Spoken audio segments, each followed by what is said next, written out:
Our story begins on a normal day in the life of our protagonist, who was proud of his great loot. His name was Paul. He was 14 years old, an orphan, a wanderer drifting through lands without foundations or home. But one day he met this person and everything changed. You look very useful. At that moment, upon waking, he blinked to check if his eyes were open, but he couldn't see anything. He was in complete darkness, not a single ray of light in sight. He wondered what kind of place it was. Try to move his body. He couldn't, not even an inch. Crying, he wondered why this was happening to him. The last thing he remembered were the words of that man, "You look very useful." Remembering this, he thought that man must be the reason why he was there. He didn't know his name or who he was, but why didn't he remember having any grudges? Therefore, he must have some kind of purpose. They didn't want to kill him. It had to be something else. And at that moment, he began to recall things. To keep his consciousness, his deceased parents were Pio, his mother was Lee. He wondered if he had fainted or had been awake. All that time, he didn't know how much time had passed. He was scared and alone. He had no choice but to remind himself who he was to stay sane. But how long would he be like this? He was starving, and if he continued, this is how I would die from not eating. I had two options: starve to death or go crazy. Did that man really want me to die? What did I do to deserve this? I didn't ask anything from that man. Crying, I don't believe I deserve what's happening to me. Even if I were just a beggar with nothing, they had no reason to throw me into that hell. And at that moment, the movement, though minimal, of my fingers returned and my breathing became easier. My body was starting to react little by little, as are my senses. There was a damp smell. The floor was cold. It was clear that I was underground. Hearing the drops, my survival instincts kicked in. My body started to move, even though it trembled all over. But the will to survive was stronger. I crawled for hours to reach the wall where small drops of water ran, which were enough to quench my thirst. And when I touched the wall, I realized it was solid stone, but when I touched it, I also cut myself. It was impossible to climb. Falling to the floor, and from exhaustion, I fainted. When I half opened my eyes, I saw someone who asked me, "Why do you still want to live? It's funny. What's so good about your miserable life that you endure so much? Give up. If you give up, you'll be at peace." Will I really have peace? Will I really have peace if I let go of everything? I don't think so. I'm going to survive. I won't be at peace if I die without stabbing the ones responsible who brought me here. I will survive until the end and get my revenge on those who did this to me. Are you sure you want your revenge? That's right. You will never give up. I will keep my word. Hith. Then good luck. Upon waking up, I realized again that I couldn't see anything. Also, I thought I was going crazy.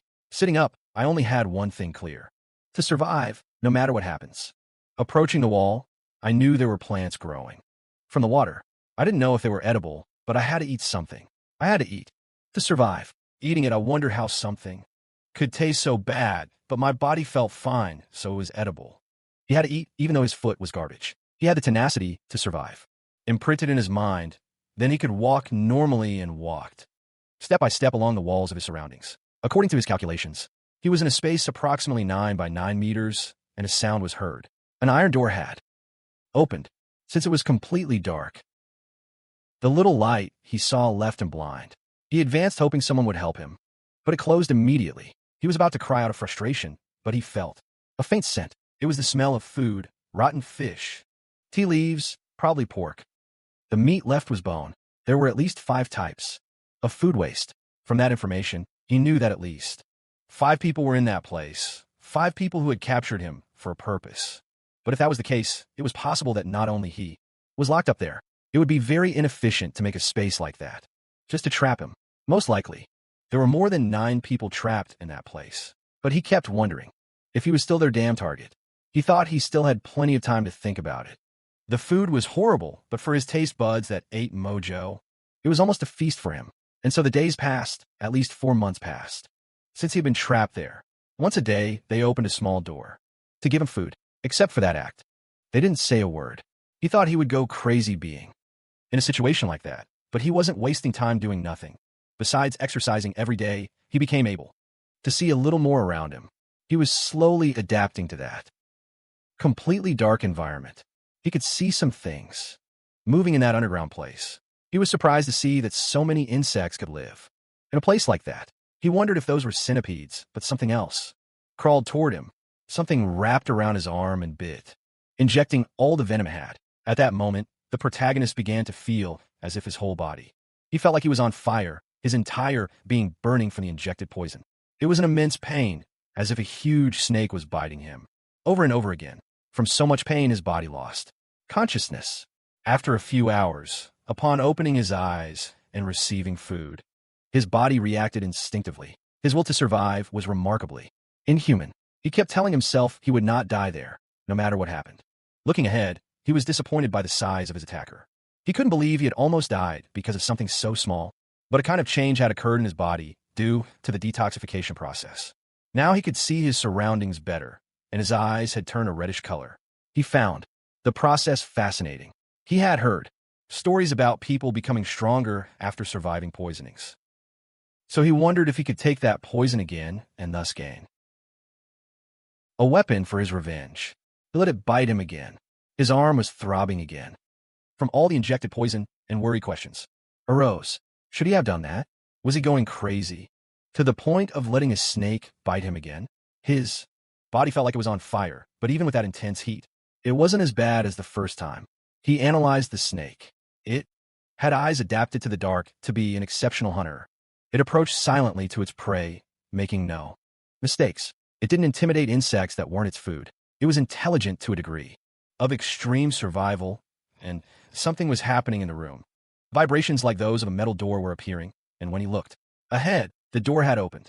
Walking forward, it was a structure made only of stone and completely dark. He realized the next room was 20 meters from his own. That was why he couldn't hear or sense the presence of others. Upon opening the door, he immediately realized from the smell that the person in front of him was dead.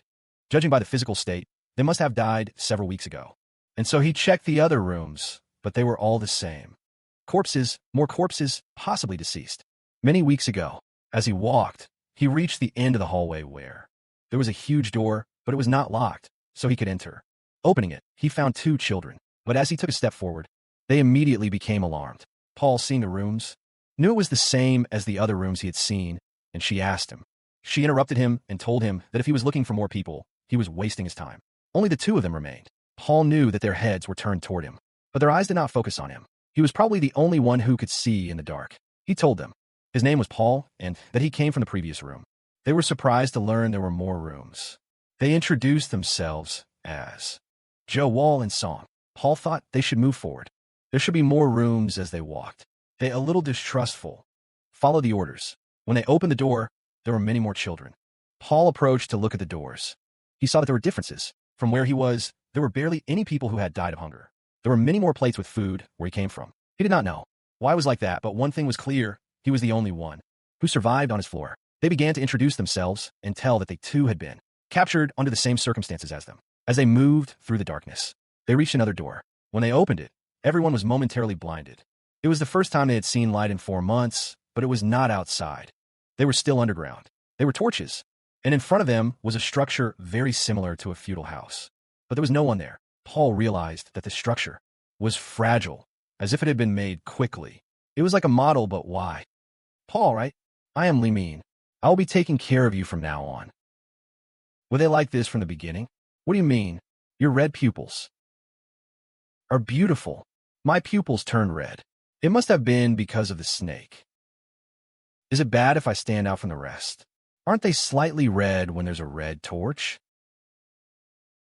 What were you thinking about so much before? Just this and that. Are you different from the other kids? In what way? You just are. We're all confused, but you're the only one thinking. Although he doesn't understand the context, he carries a visa that the kids had decided to stay together. He asks if they wanted to come with them. Seeing that Paul doubted his proposal, he gets a little alarmed, but if he changed his mind, he asks him to join without hesitation. When he reads, he accepted, since together they could have more advantage to survive. Paul thinks that everyone had been isolated in the dark. For a long time, it was impossible for them to be sane. For the moment, he couldn't trust anyone, so he would limit himself to watching from afar. Then a little more time passed since the kids saw each other's faces. and several groups had already formed. First was Geology's group, and they were like the group leaders. Then in Group 2 was Kong. In Group 3 was Zhang as leader, and Group 4 was Zhang Sans. And finally, a boy who didn't belong to any group. Because of the group formations, many comments about Paul lingered in that place. Many wondered how he had survived. In the last quarter, where everyone had died, there were also theories that he had killed all his companions. Paul just listened but didn't pay attention to them. His mind was focused on other things.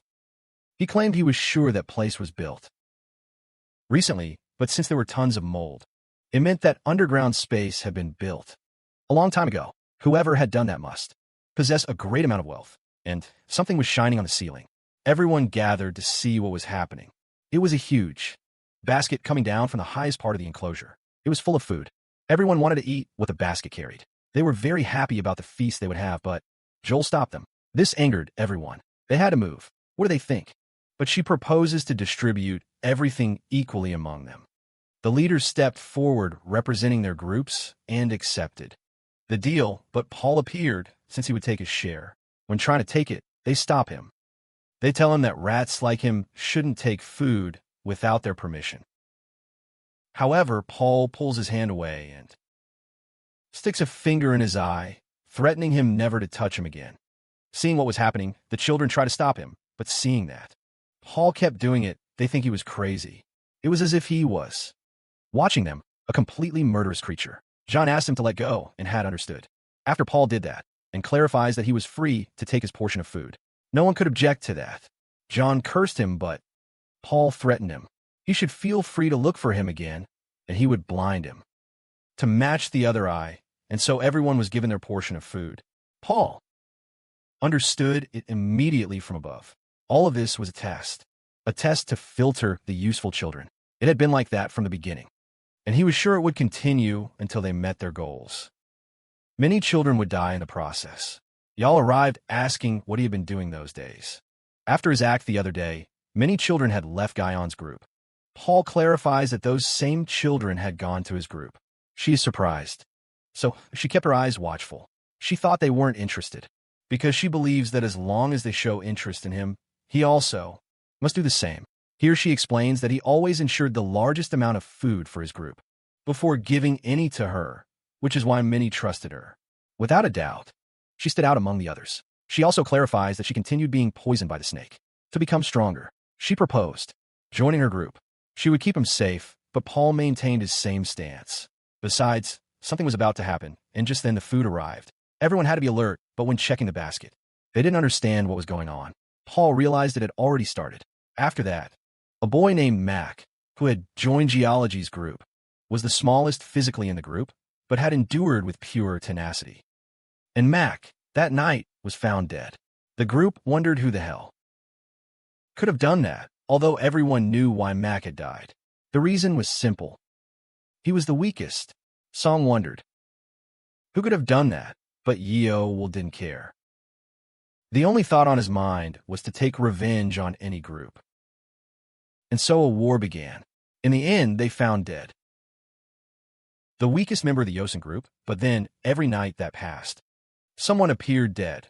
One from the All group, another from Illusion, another from John Sang, another from Can, and so they kept dying. The kids began to distrust each other and became wild, like demons from hunger. On Paul's side, he kept feeding on moss, even though it was disgusting. That was all he could eat. He was calm, but the peace wouldn't last long. The footsteps he heard had arrived. At least there were 4 people. Besides, they couldn't have gotten there just by being lost.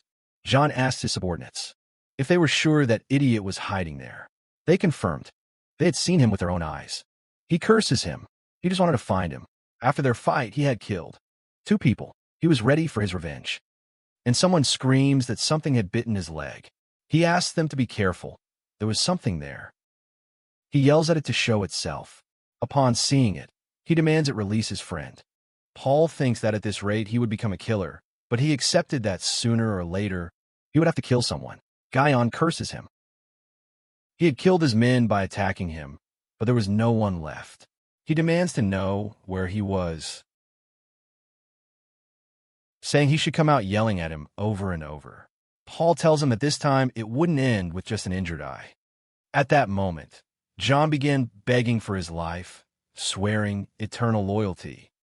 But Paul knew that wasn't a good idea, hitting him, and with inhuman speed, grabbing him by the neck. At that moment, Paul felt he had done well, but he was still weak. The next day, Guyon's group was dissolved. They had all been killed. The three remaining leaders immediately knew that Paul was the one responsible for all of it.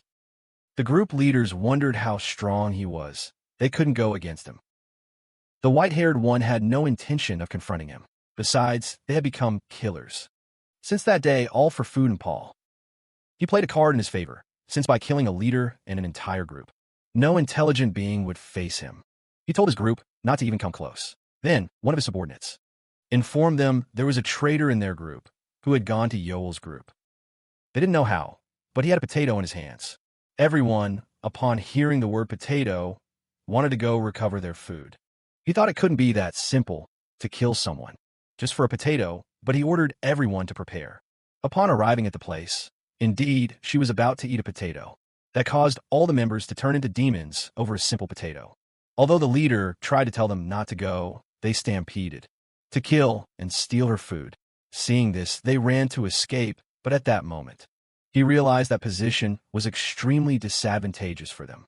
Upon receiving the signal, all members of Yoel's group emerged from their hiding spots. Their leader ordered a retreat. It was all a trap, but he was also surrounded. Yoel told them they had caught quite a few fish with just one potato.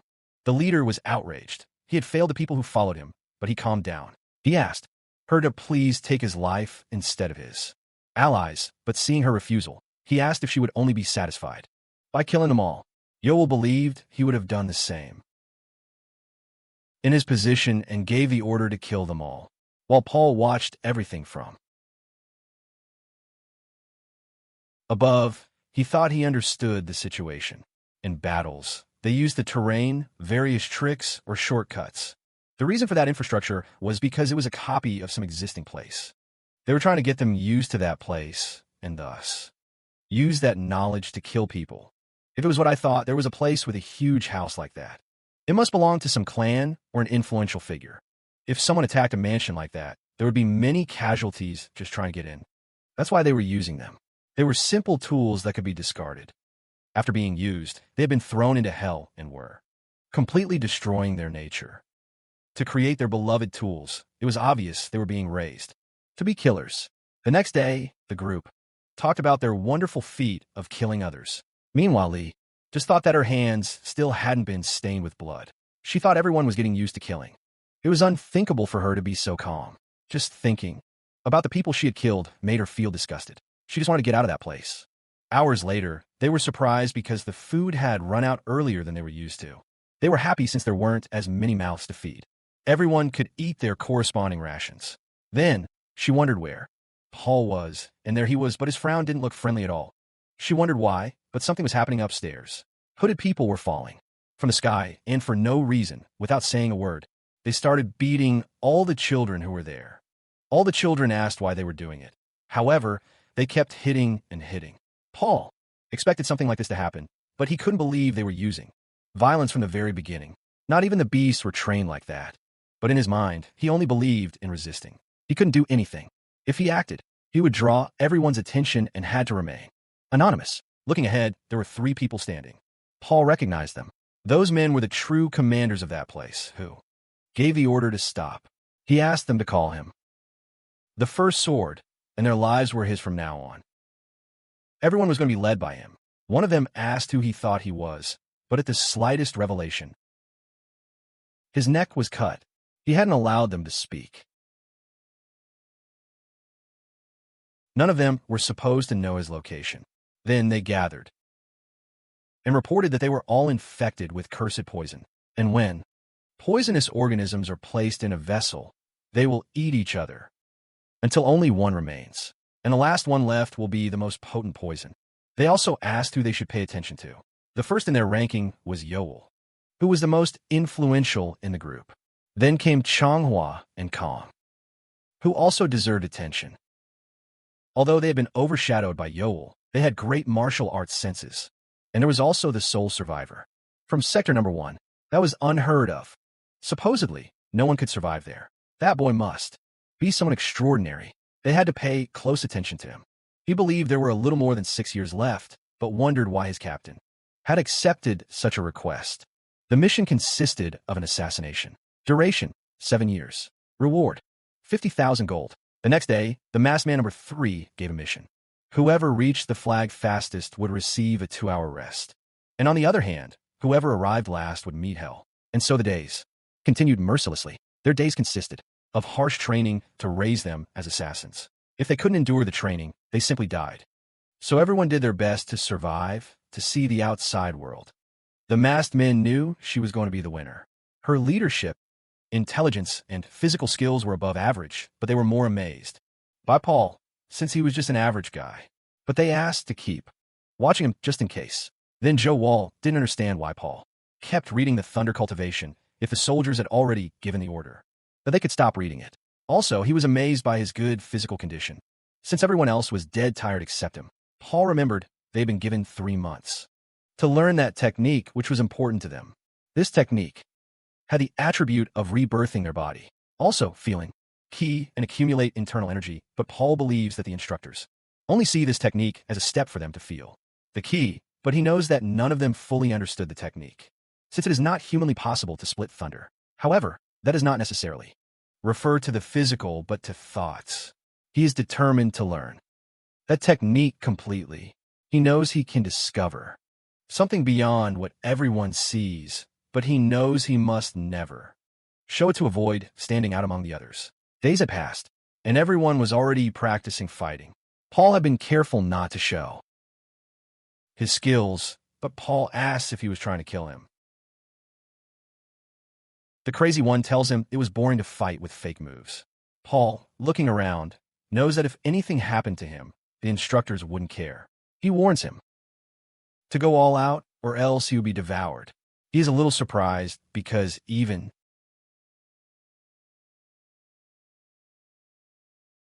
he is using hidden blades.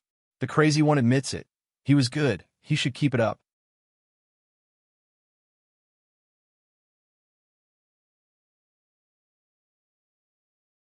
He should keep entertaining him. Paul, seeing the scene, thinks he had no other choice. He asks if he was already giving up. Seeing the situation, they asked Paul if he had done all that, surprising him, since he didn't feel when they arrived there. Upon accepting the leader's sword, it was lurking at his neck. Paul never saw the sword come to his neck. It had been too fast even. With his eyes open, no one could do that. He couldn't believe a human possessed such speed. He wonders if he made a mistake facing that guy. He lowers the sword and is told that an assassin should never leave a trace under any circumstance. Breaking just his arm was not that a good assassin. You gotta keep that in mind. Paul breathed a sigh of relief, feeling like he was going to die. Then 6 years had passed. The masked man was walking with a torch in his hand, hitting a pile of rubble with a stick. He says that if he were a real enemy, he would have died. He thinks that no matter how much they train the turtle technique, they would never be able to hide from him, finding 2 more people. He moves forward, telling him that he was still far from being ready, and he only had 1 left. They had told him there were 5 people hiding in that area. Were they mistaken? No matter how hard he searched, he couldn't find anyone alive. He wonders what was happening. He couldn't find him despite his efforts, so he asked him to come out. He was unable to find him. He is surprised. Was he hiding so close to him? But upon seeing him, he understands. It was Paul, the protagonist. He asks if he could take a break to finish his training. Leaving the place, they gather around the campfire thinking that they would soon be given the mission, since the food was improving in quality. In the main hall of the place, the first sword was without his mask. He clarifies that they had raised 30 children out of the 300 they had before. He thinks that all those children were better than him when he started. Seeing the complaint about why he took off the mask, he calms them down. It had been 6 years with that mask. They were also free to take theirs off. They were the second and third swords. 7 years had passed since they had been in that place.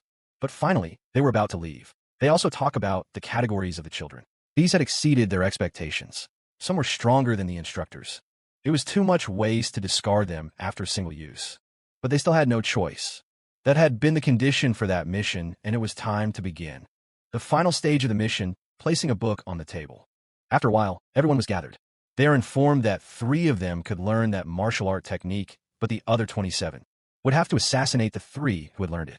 Everyone falls silent. Were they proposing that they kill each other? They clarify again that this was their final training. Once they finished it, they would not be forced to do anything else and could leave that place. Yale thinks it was an ethical option. 27 of them could leave, safe and sound if they sacrificed 3 people. He knows it was a trap. Those who learn the martial art would have targets on their backs. But that martial art probably. It should be another level compared to those who have learned it, he decides. This time, he would be greedy and offered himself to learn the technique. Joe doesn't understand and only warns him that everyone would come after him. He needed to be careful. Paul challenges them to find him. A week later, Song apologized. He had no other choice. They had to kill them to save themselves, and now only one of the 3 people who had learned that martial art remained. He, the crazy one who thought it was his best feast, Lee worries. Only Paul was left, but it had been a while since they last saw him. They don't know where he could be. However, Yeol knew where he was. He must be where he always was. The crazy one asks if instead of killing Paul, they should kill the instructors. They were much easier than killing Paul. Song agreed with that, but there was no way the 3 swords wouldn't punish them for those actions. Yeol affirmed what was said. They had to look for Paul. First of all, walking inside the floors. And while walking in the place, Paul appeared. He asks if killing the instructors will be okay. If that thought crossed their minds, the instructors themselves must be watching them so they wouldn't do such things, and if that was the case, his best card to reveal his true objective was present. Moving, he knows that this base was the temporary place where the swords hid, which was guarded, but it wasn't something he couldn't get through. The turtle technique was supposed to break if they moved. However, if he combined that technique with bad thunder cultivation to split his breath, that made it possible to move while completely erasing his presence. That way no human could detect him. Finally, he was inside the compound, having reached the deepest point of the base. He wonders where the secrets of that place were, and what that place was, and how he could get out, and he sees something that stands out. He reads the mission they had been given, and the sender was Wogenzang, and he wonders how big that person was for them to spend years training them as assassins, and he feels the presence of someone. He had cleaned everything as best as he could. Assassins, and he feels the presence of someone. He had cleaned everything as best as he could. But the first sword knows that someone was there with you. His disciples ask if something had happened. They inform him that there was an intruder in his room, someone who should not have gone far. They must look for him, they urge. How could someone do something like that with such confidence? And by elimination, they only suspected that the only one with the physical abilities to do it was Paul. They debate whether to punish Paul just like that, because the children might rebel, and if they don't punish him, he might have seen something very crucial. So the only option left was to make the call from hell. It was time to show all the children and Paul who were the true owners of their lives. The number 1 sword stood tall.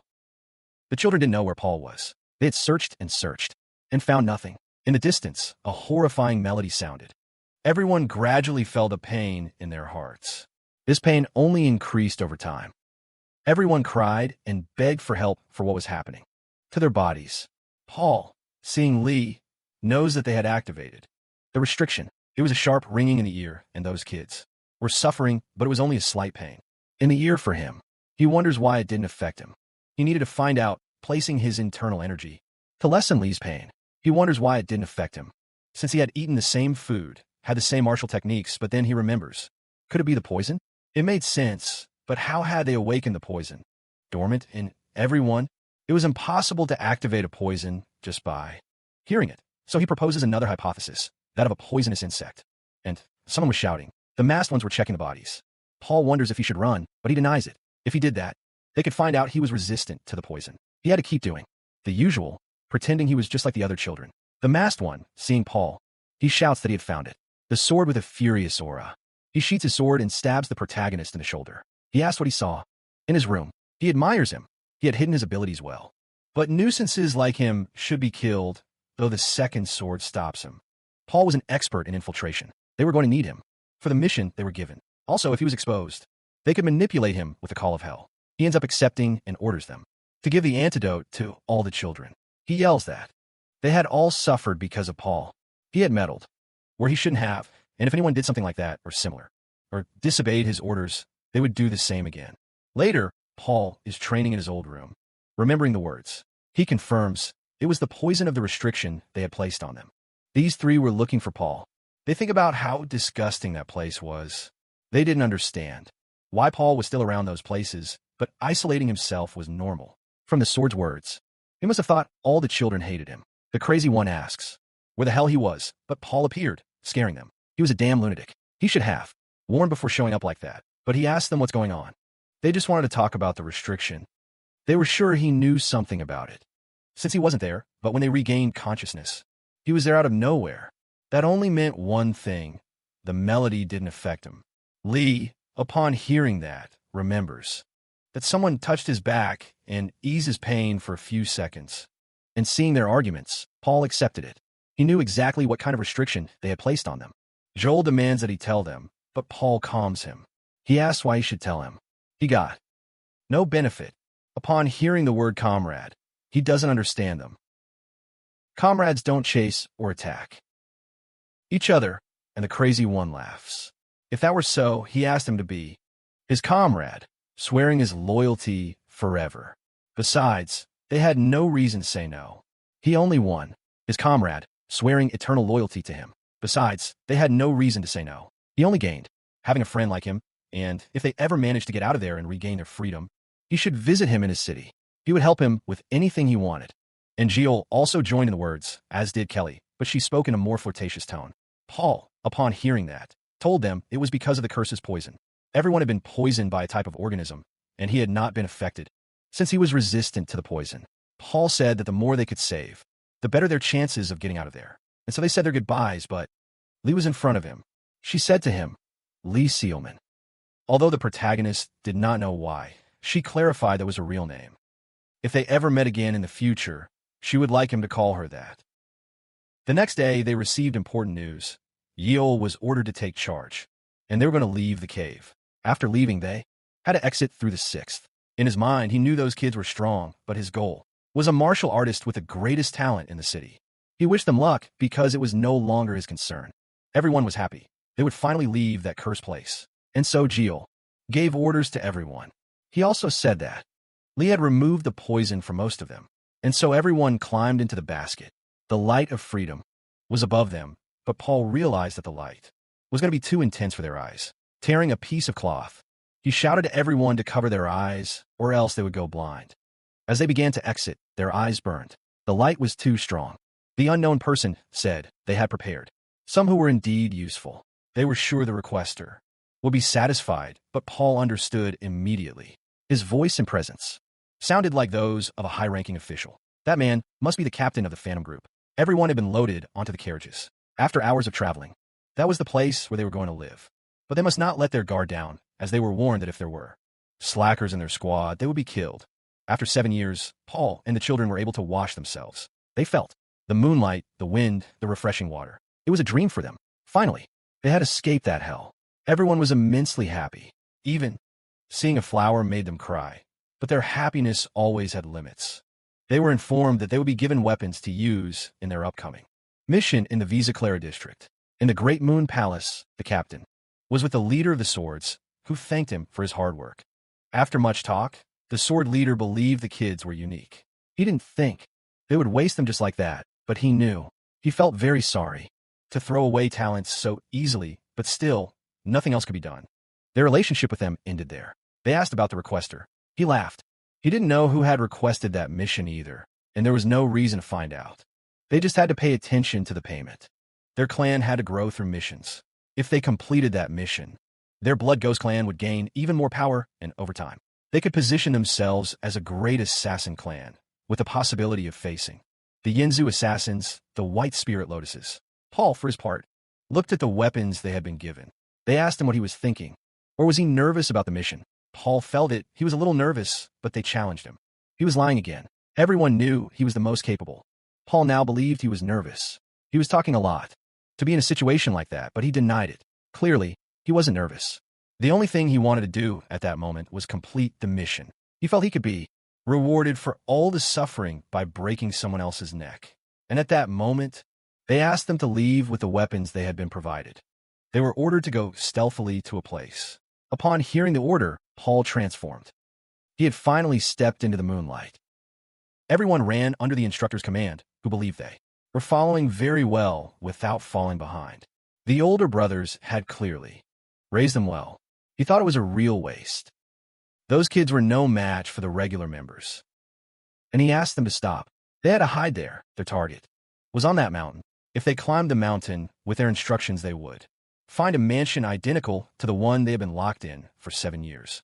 Among those structures, their target was the man inside the palace of the Bright Moon. Everyone had memorized every inch of that mansion. They were furious because of the damn person who was inside. They had been trapped for 7 years. Paul was a bit calmer, thinking about everything that was happening. Then we cut to a shot of these two people. The young woman was named Seol, and the elderly woman was the leader of the IMEI sect.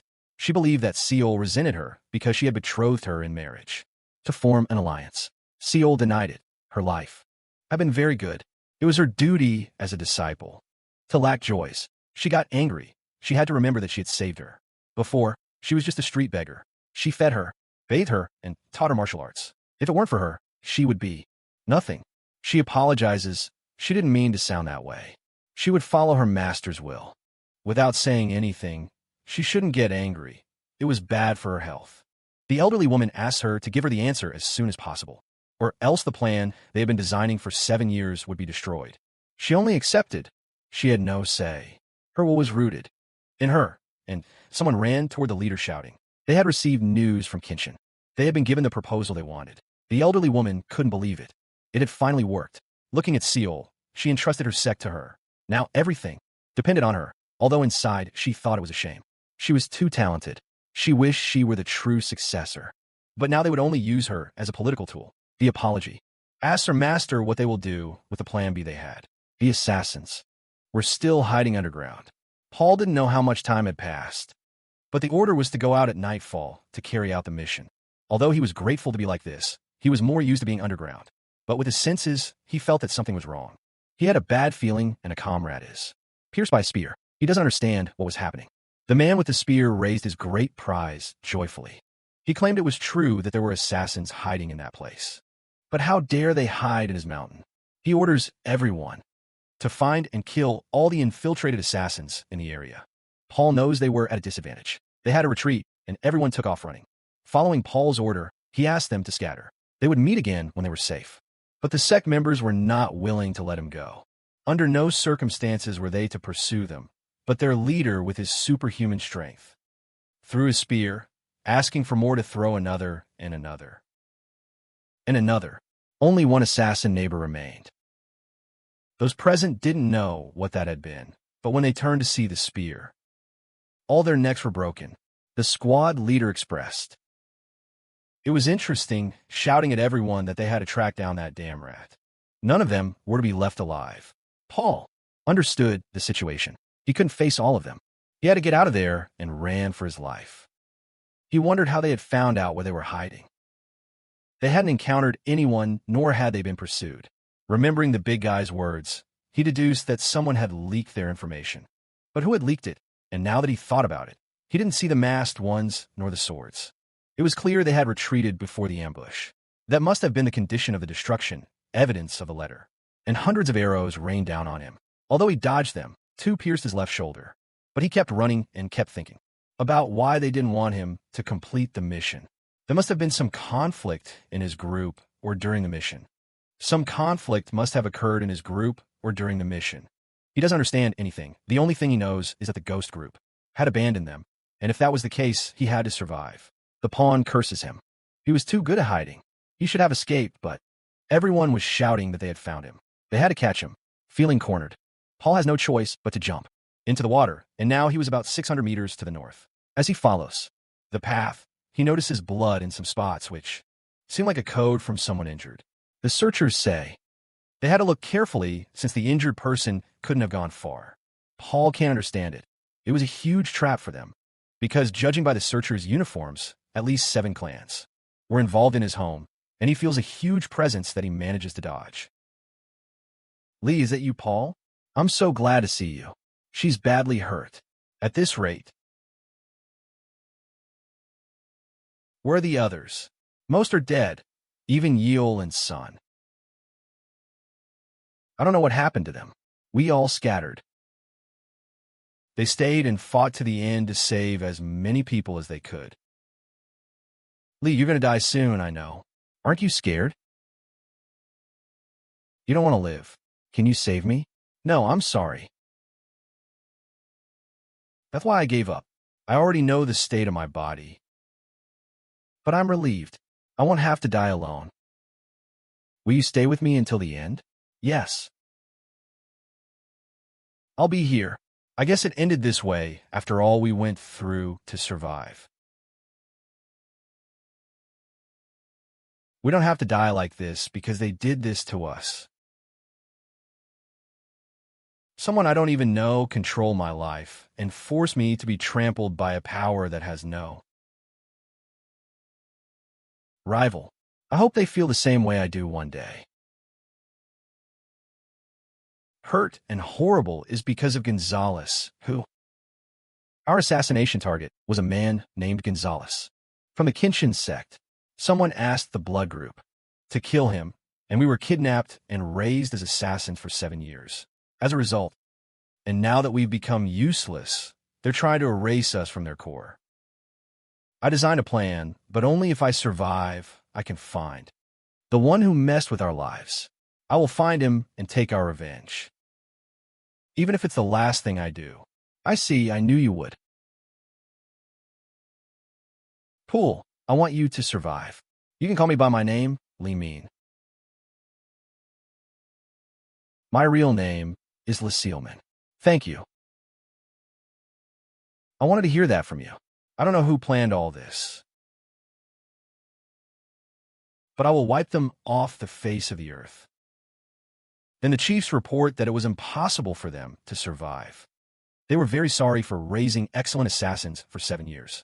I knew they were disposable, but they discarded them earlier than expected. They couldn't even complete the mission they were given. The Sword believes that place might be in danger as well. They wanted to erase all evidence, and, keeping that in mind, they themselves were living evidence. The captain believes he was right, but they wouldn't be able to find that place.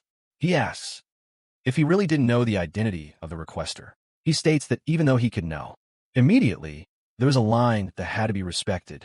Even they'd sent him that message. There was no reason for them to cross the line first. Showing the message, the Sword realizes and yells that he possessed a tracking incense. Someone had put a tracker on the message, and, little by little, their soldiers were falling in battle. The first Sword yells at them that they must retreat immediately. They were no match for them. The infiltrators shout that they must kill all the disgusting assassins in the place. The captain agrees. It seemed he was right. He asks them to retreat, but they refuse. They were coming straight for him. They had crossed the line he mentioned earlier. He had to return the favor. He would show them that they were the ones to be devoured. He tells his subjects to resist. If they resist, they will win, but someone denies. His words, saying they had no chance. The captain cannot believe the great power, and he asks her for her identity, but they despise him. A killer like him was not worthy of knowing her name. However, he recognizes her. She was Toxic Heart, a life taker. He carried a gua. The captain understands. So, she was the mission requester, but she stops him. Yes. He said one more word, and she would have stuck out her tongue. The captain didn't know what he had gotten into. He never thought his requester had been from the Yame sect. He deeply regretted not investigating who the requester was. His wrong decision had dragged them into disaster, but still, if he died, he would die with honor. She despises him. As a mere killer, he dared to confront her. She was astonished. For a leader of a simple group of assassins, he was very strong. If she had faced him at night, it would have been dangerous. They couldn't afford to let an individual like him go free. The captain wonders if he was going to die. That was going to be the end of the Blood Phantom group. He had managed to grow the group to a certain point while spraying countless amounts of blood and death in the darkness.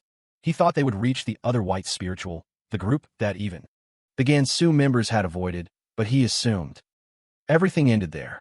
But his body refused. He wouldn't give up, advancing with incredible breath, breaking stone after stone that got in his way.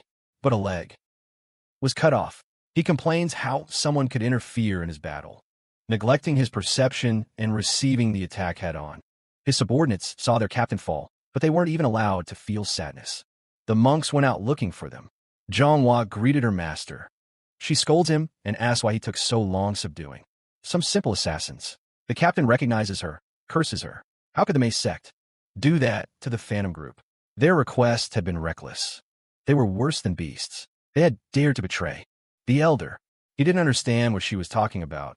He didn't understand the language of trash like him, and consequently, the first sword also fell. He curses the sect, and Mei says that this sect had grown at an alarming rate, becoming extremely powerful since that old woman had taken leadership. He asked for the name of his assassin. Upon hearing the name, he says he had heard that the old woman had a disciple with the beauty of an angel and overwhelming talent. It must have been her, but he denies it. Those were nothing but exaggerated rumors. The sword smiles. He thought he was a martial arts master, but was killed by a mere disciple of the sect. Mei then questions him about why he could talk to trash like them, and they had just brought the one in charge of the assassins. Regarding the mission project, she asks how many there were. He refuses, anyway, to answer her. Even if he knew, he wouldn't tell them anything. She fully activates her tormenting power, smashing his skull. She asks him not to pretend to have honor. He was just a simple assassin. He had to tell her how many there were. From great suffering, he tells her there were 28, and he only asked for his death. The old woman sighs. They had killed 24 of them. They had to take care of the 4 variables. Also, she asked her disciple to prepare herself. She had to be ready for the wedding, arguing that everything was for the good of the sect. Paul, for his part, arrived again at the Xingu sect. The entrance was heavily guarded, but he had no choice but to enter. He challenges them if they wanted him dead for being a natural enemy of Xingu. Then he would become one. The next day, this guy was going to collect medicine, but as he walked, someone stabbed his back. With 10 breaths held, he asks who's the hell. It was. Feeling such pain, he doesn't understand who would venture into the mountain. Paul warns him that if he did anything, he would kill him immediately. He just had to answer some questions to be set free. He asked his name, who he was, and whose Gunzen was. He tells him that this was the elder brother of the sect, the greatest prospect born in the Kenshin sect. He had mastered martial arts and reached a very high level. Even a master showed interest in him. He asked to be released. He had told him everything he knew, but at that moment his body stopped responding. He just wanted to run away from that place. He didn't know what that guy was doing, but when he saw him, it was exactly his face. He didn't understand what was happening. Then, Paul managed to infiltrate the sect without major difficulties. His plan was perfect, even though everyone around him was laughing. He carried a huge burden called revenge and had arrived at the Gunsen residence. The elders were gathered in the city.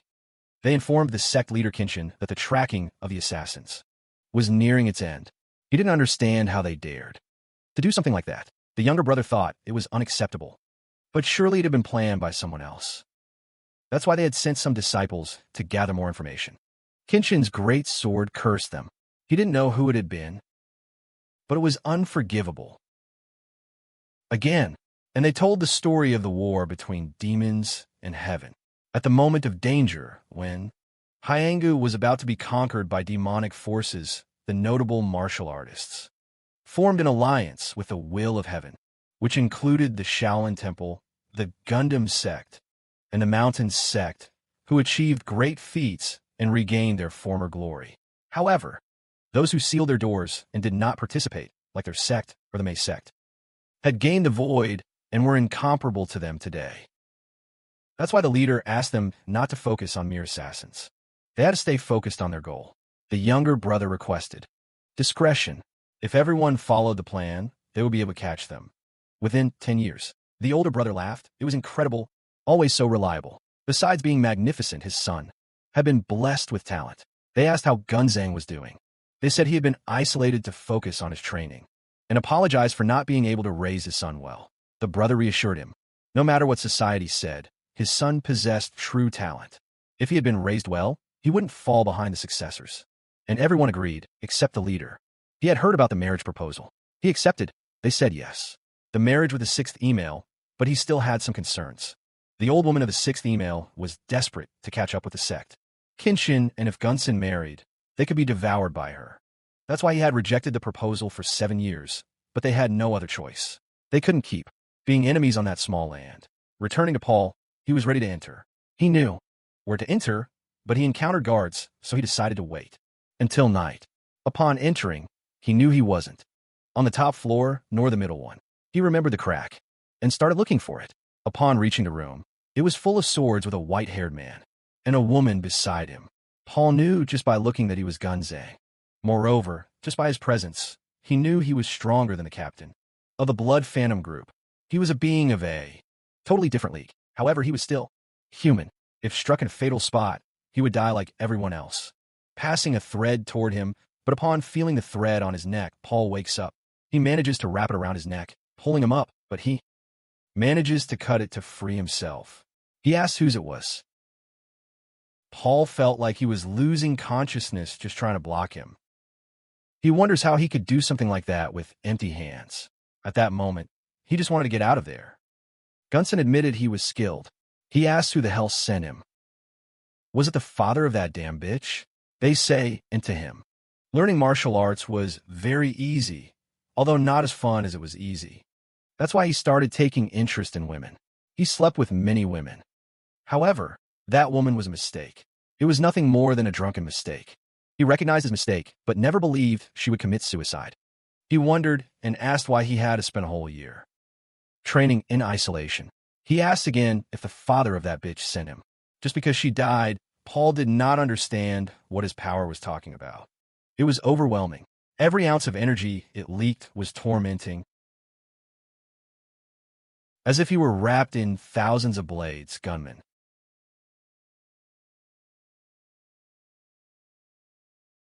Now he thought he was slow, and his tricks were annoying. He had to die. He curses it. Paul believes it was as he expected.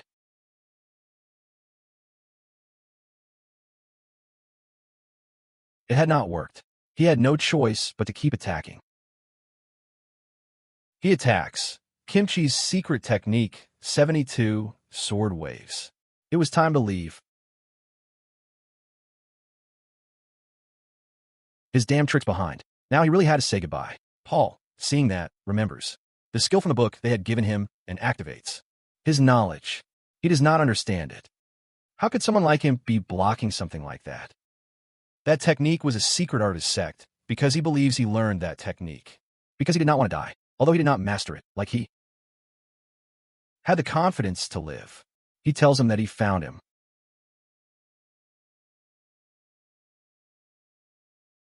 He does not understand it. How could someone like him do that? Then everyone ran toward Gunson's room. The bells were ringing. There was an intruder on the 6th floor. In the young man's room, a father was crying desperately. He did not understand how that could have happened to him. The brother tells the two that they had to take care of the girl who was in the room. Gunson's honor was at stake. If everyone found out he used to bring descendants of inferior families, then Gunson's honor would be stained forever, and so would the entire families. Also, he knows that someone benefited from his death and dishonored the honor of the Kinshin sect. But the other family heads denied it. They could not do that. People's lives should always be important. She was just a girl, but they denied it. If the honor fell, they would never catch up to the other sections.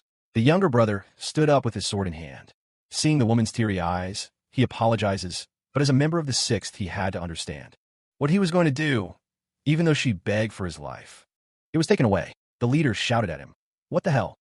He had just done it, but she looked at him wide-eyed and asked what she wanted him to do. His son, the hope of the 6th, was everything to him. How could a father watch his son's honor be destroyed? They could punish him or kill him. He only regretted not having protected his son in the 6th. Email. The old woman thought the letter was absurd. Someone had killed Gunsan.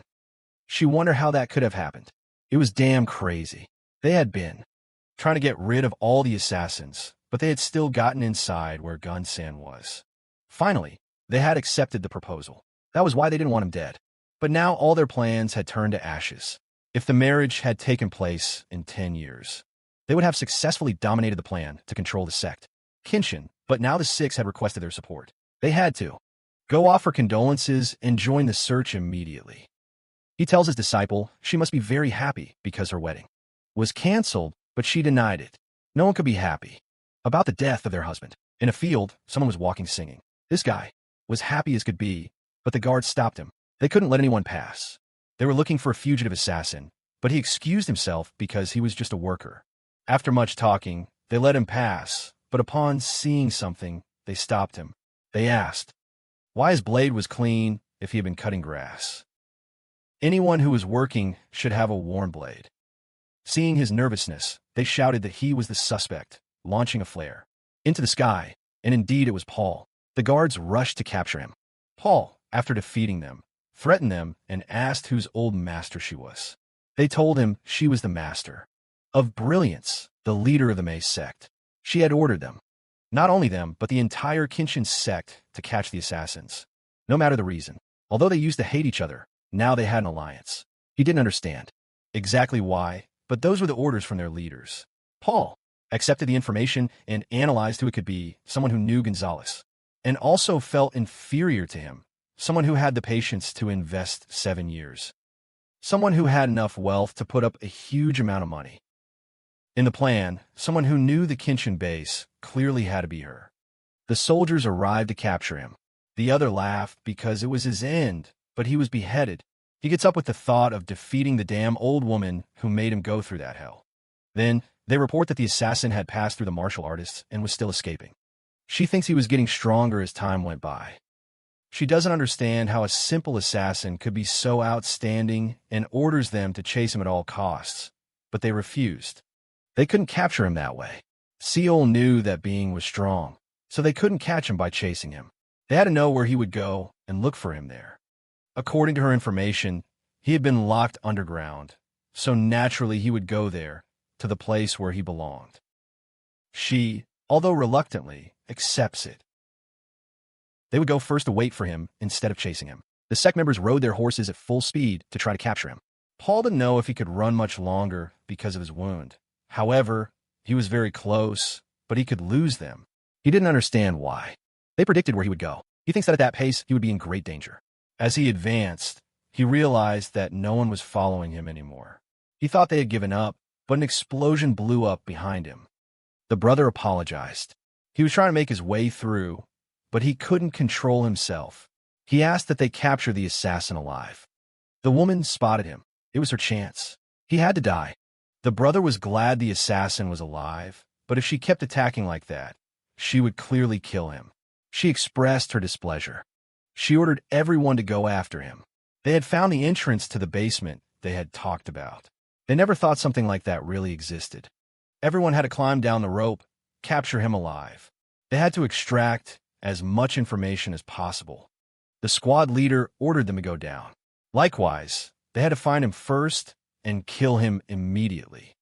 Upon descending, the two couldn't believe it. But he couldn't control himself. He asked for the killer to be captured alive. The woman spotted him. It was her chance. He had to die. The woman spotted him. It was her chance. He had to die. The brother was glad the killer was alive, but if she kept attacking like that, she would clearly kill him. She expressed her displeasure. She ordered everyone to go after him. They had found the entrance to the basement they had talked about. They never thought something like that really existed. Everyone had to climb down the rope. Capture him alive. They had to extract as much information as possible. The squad leader ordered them to go down. Still, they had to find him first and kill him immediately. Upon descending, the two couldn't believe it. And long hair, and a snake approached the being who barely had a presence, but the subject was devoured. They were surprised that such a place was created. That was why they could never find him to watch over them. And ahead was the Kinshin sect. Everyone was overwhelmed. How was it possible? It was a replica of their sect. Many hateful comments were made. The brother laughed. He was going to take care of everything, but first they had to find the killer. The woman said she would search the other area of the cave, but he warned her that she had to capture him alive. He didn't care if his arms were cut off or if he was seriously injured. They just had to bring him back alive. If they dared to kill that killer, he would be furious. Beyond human reasoning, she sighed. It was clear they already had suspicions about the main sect. She needed to find that boy no matter what. Before the Kenshin sect did, Seal had a bad feeling, as if about to face a great crisis. Besides, everyone was trying to hunt him, but the killer was in his habitat. The brother was surprised to see such a structure underground. It was hard to believe something like that existed, and only to kill one person. He had many questions, and entering the last room, he searched and searched for some clue, and there it was. He read it and became completely enraged. He cursed them. Those guys had dared to end the future of his sect for just 500,000 gold. He shouted that he would not forgive them and unleashed all his power. And a new room opened, which was a room full of snakes. And upon arriving, there was a book, which was the School of the Nine Demons. He asked if it was the school that had disappeared a long time ago. During the war, elsewhere in the cave, the Kenshin sect discovered traces of food, so the killer must be nearby. They were also surprised because not even a torch lit more than 1 meter. The darkness was immense, and a cold wind blew above them. The others kept talking, and another fell. They realized and tried to defend themselves. The last one left shouted for him to come out. He had to fight man to man, but the overwhelming darkness made him vulnerable to every attack, to the point that not even he knew he was dying upon learning about the situation. The squad leader knew he didn't want to escape, simply because he had brought them to his lair, which meant he wanted to get rid of them all. So he gave the order to all go together as a group and shout. If they saw him, as they advanced, he accidentally stepped on a trap in the area. He shouted to everyone that they had to get out of there. It was a minefield, but his signal came too late for some. The squad leader didn't understand. How the hell were there traps in a place like that? He wondered what kind of demons could live there, while Paul watched them from above. Thus, the Golden Fan Squad was defeated. Just like the second squad, just like the Pear Blossom Squad. They had all fallen by Paul's hands. Then, the email group was desperate to be in that place, but the person in charge calmed them. They must not panic. He wouldn't attack there. Besides, time was on their side. They shouldn't chase him. They needed to regroup. Paul admitted he was at a disadvantage because of time, but if that was the case, he had to take action and would end it in the blink of an eye. Feeling her presence, he cursed her. How dare she face him? Paul thought he had done a very good job stopping him. She behind him thought that if she were lucky, he had only attacked where her senses had indicated. She asked him why he didn't give up. Paul asked, give up? Attacking her with his threads, he asked again, and if you give up, will they spare your life? Seeing her silence, he affirmed, they wouldn't forgive you. To begin with, the old woman was the cause of your misfortune. She was the real demon. The woman scolded him for why he was still talking to that useless man. He should kill him immediately. She, who was not attached to the old woman, had to kill him for the death of her husband. Paul, seeing that energy, knew that facing her head-on was suicide. He had to retreat, and in a moment of distraction, a huge mass of power shattered his ribs, sending him crashing into the wall. He said that he had finally found him. The woman, seeing him, sensed the danger, so she decided to kill Paul before any information could be revealed. But he, with just his bare fist, asks him to step aside and claims that demon should be killed, but the calm one was going to take care of that. He asked if he was the one who killed Gunsan and why he did it. He answers that it was because he was raised to be an assassin. He argues that even an assassin could distinguish between good and evil, but Paul denied it. He was kidnapped and locked up there when he was 14 years old. He had no choice to distinguish between good and evil. There was no way someone raised as an assassin had free will. He saw that Paul had eyes full of malice.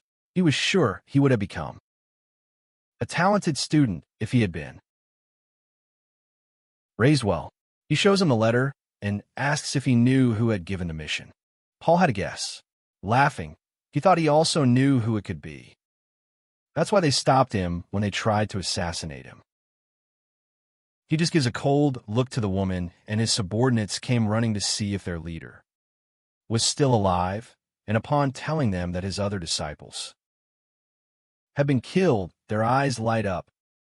Again, he thinks a quick death was too simple for him. Dragging him, he expresses that he will live a hell until he dies so he can atone for his sins. Paul laughed.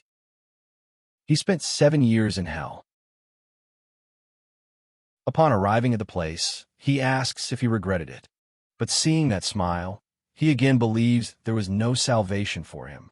He had to face his painful death by being thrown into a pit with millions of venomous snakes. And the last thing Paul heard that day was that the man asked for the cave to be exploded so no one would ever enter again. And so Paul, for days, was bitten by thousands of snakes. But after days passed, he regained consciousness and cursed them. They thought they had thrown him to die poisoned, but what they didn't know was that this was going to be his salvation. Then 7 years had passed. We see a thin person with white skin and long hair, and a snake approached the being who barely had presence, but the man is devoured. And long hair, and a snake approached the being who barely had a presence, but the subject was devoured. He raises his hands in a victory sign. He had finished off the millions of snakes in the area. Then, in a quiet city, a resident was flying out from second floor, and Paul tells them that he had told them not to bother him for 3 days. It was an order. She doesn't understand the kind of sorcery he had used. They curse him. They didn't know what trouble they had gotten into by joining the martial sect, but Paul didn't care, instantly making them kneel. Seeing this, he realizes the man was not normal. He had never seen anyone so powerful. He offers his most humble apologies. The lady and he could rest. As long as they wanted, Paul accepted that they should give him 3 days of rest and not bother him. After 3 days, Paul said goodbye. The lady had great admiration for him. She only thought that an incredibly powerful person had appeared in Hangul. Paul, looking outside, thought it was nice to see the rain, the air, and the sky again. 7 years had passed since his mission and 14 years since his kidnapping. All that time, he never stopped thinking about them. That's why he wanted to free himself from his past. If he didn't free himself, he would never be able to move forward. The Quinshan sect and the Mei sect had to gather as much information about them as possible. Then, these 3 arrived at the inn claiming temporary lodging. That's how it was happening and why they had gotten lost, and they realized there was someone else. The woman immediately noticed Paul's attractiveness, telling him it must be fate that they met, and she introduced herself as Runju. She fell in love just by hearing Paul's voice. The one on the left was named Dao Chi, and the monk was named Bursu. Also, they said they were heading to the same place as Paul, the protagonist. Analyzing it, he thought they were a peculiar combination. However, they were all masters. But he knew there had to be someone more powerful keeping them together. At that moment, he accepted the invitation. He was curious about that. The next day, they boarded the boat that would take them to their destination. Paul also said he loved that city to see an acquaintance, and they were going to do business, so they traveled by water.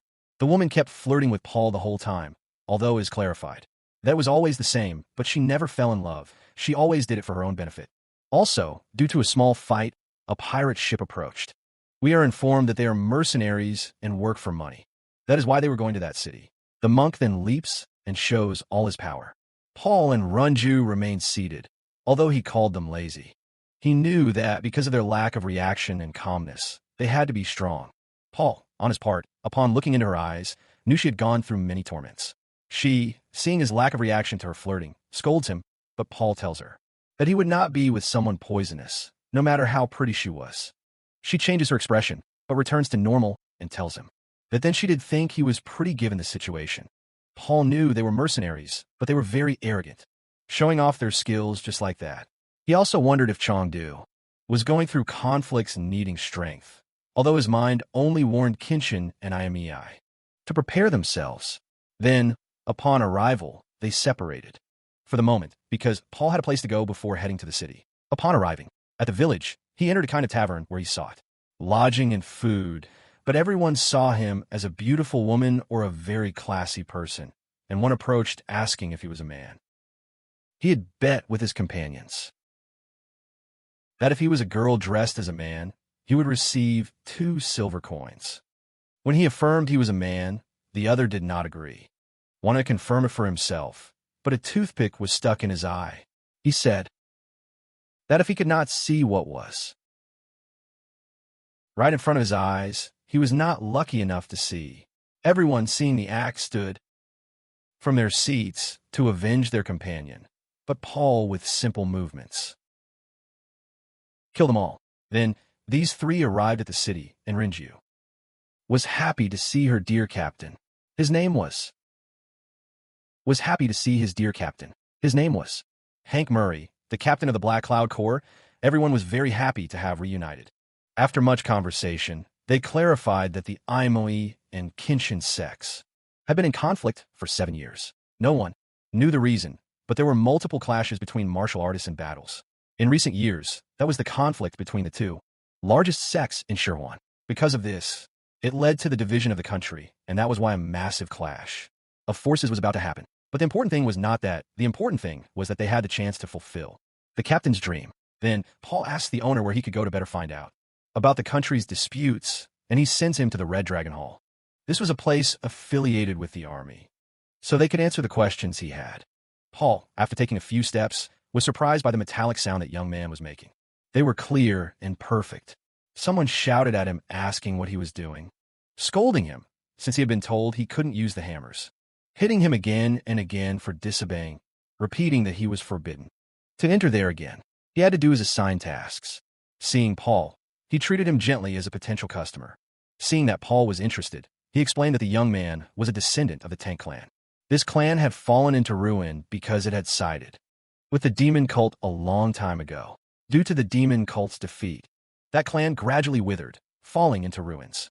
And in the eyes of the Shirhuan 6th, the Tang clan is a disgrace for its betrayal. That is why no workshop shared their secret techniques with them, fearing history would repeat itself. Paul thought about how people could be judged for their ancestors' mistakes. He also learned about the conflicts between Kinshin and Mei due to the high demand for swords they were having, but he still looked at the young man, who was being harshly beaten, for being from a disgusting clan, beaten again and again because his very presence was a dishonor to them. But a knife fell from the sky. Paul expressed that humans with power, they are more atrocious than beasts, shaming those who lack freedom. They offend those who think differently, mistreat the weak, just to feel superior. But if the weak do nothing about it, it becomes a habit, and that is why they live with banished souls, lacking identity or thoughts. Do you want to live like that? What do you choose, freedom or slavery? While they spoke, the others asked him what he was doing when they saw him ignoring them. They were going to beat him, but someone bit his neck. He curses. What the hell was he doing? The others asked if he had gone mad. He was behaving like a beast, but he asked them, did they ever treat him like a human? They always treated him like a beast. He was only behaving according to how they treated him. He was tired of being beaten by them for no reason. He had to keep that in mind. He would slit the throat of the next person who messed with him. They ran away, wanting to treat their friend's wounds, and he fainted. Arriving home, he thought it was a good home. Seeing that he thought he was mocking him, he calmed him. Compared to the place he grew up, it was a palace. Also, he had to leave, but they stopped him. They asked where he was going. He, after much arguing, said he was used, abandoned, and deprived of freedom. So he was going to take revenge on the Kinshin sect, and the Mei sect accused him of being crazy. Was he trying to declare war against the entire Sichuan force? He alone, seeing that he only wanted the dagger, calmed him. That dagger was trash. He would die before his revenge if he used that thing. So he took something out from under his bed. Receiving them, he was amazed. The edge, the balance, the durability. Everything was perfect. He gave them to him because he also benefited from it. They would finish all of them, not only for his clan and his exile, but because he was the first person who treated him like a human. They were perfect daggers. The young man's eyes couldn't believe what he saw in Paul. Accepted his gift. He named them the Ghost Daggers. When she heard the name Paul, she knew he was using her creation. Then there was this woman with excessive beauty in the eyes of those present, who constantly flattered her, and who would follow her to death just for her beauty. But in her mind, she thought all men were equally basic, lacking any thought. She was also part of the septimi from which she had received a call. That's why she would leave them, but they, without hesitation, also wanted to join the ranks of the septimi. Then, after finishing her meeting, she says goodbye. She spots the protagonist. Seeing him, she is very intrigued by his bright eyes. Everyone wonders what was going on. She runs. Upon seeing Paul, she introduces herself as Gu from the Hall of 100 Flowers cheerfully. Upon hearing the protagonist's name, she asks if he was a martial artist. Seeing that Paul showed no interest, the others jump up to challenge him. How dare he speak to her like that? He must apologize immediately. He must kneel. But Paul asks them what would happen if he didn't. He gets angry, asks his subordinate to give him the sword. He scolds him for daring to mock him. He would never forgive such an offense. Raising his sword, everyone supports their master, but Paul dodges the sword at the last second, but there was no way he could dodge the storm attack from his sect. The henchmen were stunned. He never used that technique on people. They believe he really tried to kill that young man, but with a subtle move, his sword passed by Paul's side. Seeing his back, they think now he couldn't dodge it, but he dodged again and again, approaching the woman, and asks if that was all she had, grabbing him by the throat with 2 fingers and slamming him to the ground. Misku asks him to let go of his anger. He was not a bad person. He had only acted out of concern for her, and he would like to take responsibility for his actions. Paul wonders if she really wanted to take responsibility. The others refused such words. Paul understood that she was clever and knew how to make the most of everything she had. He had already accepted her offer. That night, Paul had already slept with her, and Wu asked him to fulfill a request from her and gave him a name, Nam-Ho-San. He had to kill him. He was the young leader of the Thunder Sect. The Nam-Josen clan had proposed a marriage between her and him, and they had threatened to support the Kenshin sect if she refused. As a result, the 100 Flowers Hall and the IMEI sect were facing difficulties, and if she completed her mission, her aunt from the Maya sect would reward her. Upon hearing her aunt's name, her refusal completely changed. Then, the woman went to where the Maya sect forces were gathered, including Zhonghua, the woman Paul had stabbed in the eye, and Y-Soul, and the Babesa of the 9 Calamities, who demanded what they wanted in exchange for their services.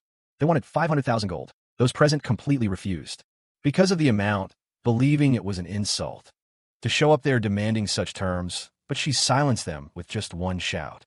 Still, they thought about refusing. They couldn't ask for such an amount, since they had to hire more people for the war. She agreed, but no group was as strong as theirs. Also, a member of their group should have reached Mount Kenshin. At that moment, the old woman asked if they were trying to take both paths.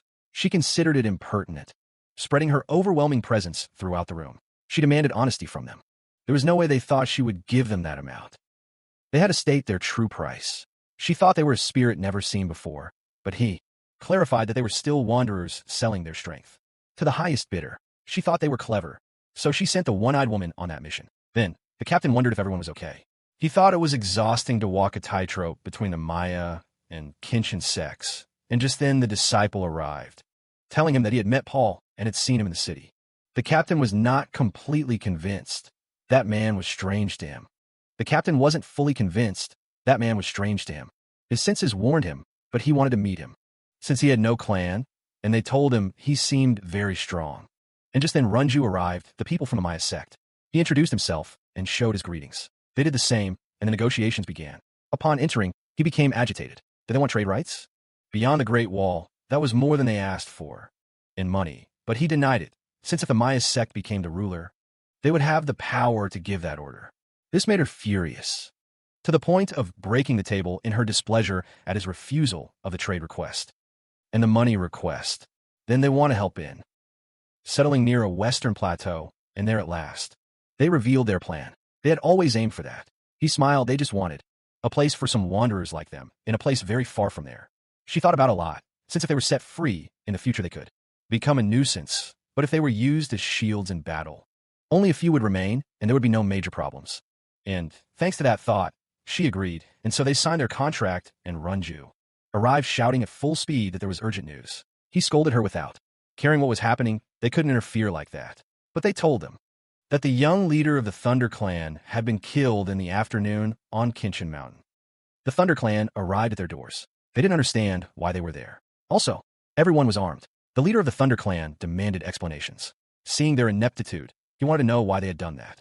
Seeing that they were still asking about stupid things, he opened the coffin and showed them his disciple. They had to clearly see the wounds, since he had been killed with 70 sword waves from the Kenshin sect. The elder was amazed indeed. They were 70 waves. He confronted him. They should not keep excusing their actions.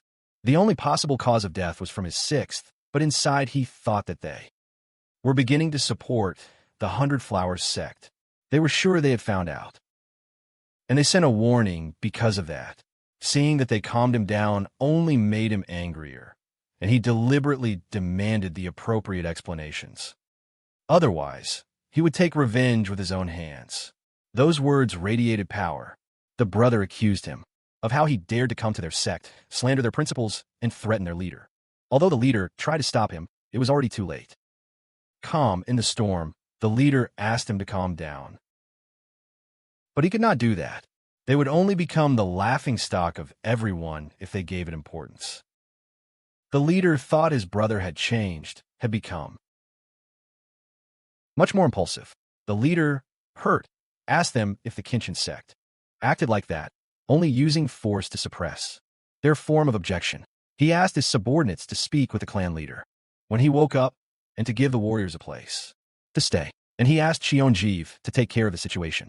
He had to go to the city to see what had happened. At night, the woman arrived at the protagonist's room, demanding explanations on how he managed to kill him. Also, how he made the Kenshin sect look guilty. Or did he not kill him? The calm. It did not matter who had killed him. The important thing was that he was dead. Giving him a kiss, but she retracted. Also, she informed him that it would be difficult to see him for a while. She had received an important invitation and could not keep leaving her sect. Her aunt was going to go with a disciple to the flower hall. She also informed that her aunt had intended to hire some mercenaries called Black Clouds, who were said to be the strongest and had a very intelligent leader. People, and so they said goodbye. Paul assumed she was referring to a disciple, who must have been the woman who stabbed him. He remembered she was cold and threatening. If he stayed in the city, he might end up running into her someday, so he just had to wait. And we are shown a scene of death and murder, where Paul used 70 waves. This was the memory of the assassination of the Thunder Clan leader, where Cheonjeev arrived. Where Paul used 70 waves. This was the memory of the assassination of the Thunder Clan leader, where Cheonjeev arrived. He, who was at the crime scene, could not understand how someone from his sect could have done something like that. But he also knew that a long time ago, their techniques had been plagiarized, though they gained nothing just by opposing them. They had to find a culprit. Clearly, it was a brutal killer with many skills. He remembered that killer from 7 years ago. But it could not be him. He was sure that man had died. Then the whole group headed to the Celestial Clan to look for the eye, and they were surprised. Because the people in front of them were from the 7th, and everyone was alarmed and put their hands on their katanas. Likewise on the side of the 7th, but Cheon. Jeff looked calm, telling them it had been a long time since they last saw each other. Then they started arguing, since none could start a war without notice. There was an agreement that they should stay in their mountains. They argued and argued. On one side was the stance that they had killed a leader just for wanting to unite alliances with them, and on the other, they still hated them for killing their promising leader 7 years ago. Y'all, for his part, did not know how things ended up like this. He did not know what he had done wrong. He knew the main problem was them, but he never thought a killer would assassinate Gunzang. Although a long time had passed, everyone was still influenced by him, even those who never knew his name. And at that moment, he felt a cold stare. He began trying to find it. Paul was leaving the place, removing the veil that covered him. He felt that what he was about to do would make him feel very good. He had to start a great fire, and for that, he needed the right materials. At night, they questioned him why he had taken so long to show up. Sitting at the table, he introduced himself. He knew Paul was strong just by looking at him. Also, he was trying to hide his intense aura by diverting attention with his already muted outfit and appearance. Instead, but they were going to get to the point, he wanted to recruit him for the Black Nine group. He said people only saw them as a group of vagabonds, but he had a dream to make a recognized sect, and for that, they would need every person.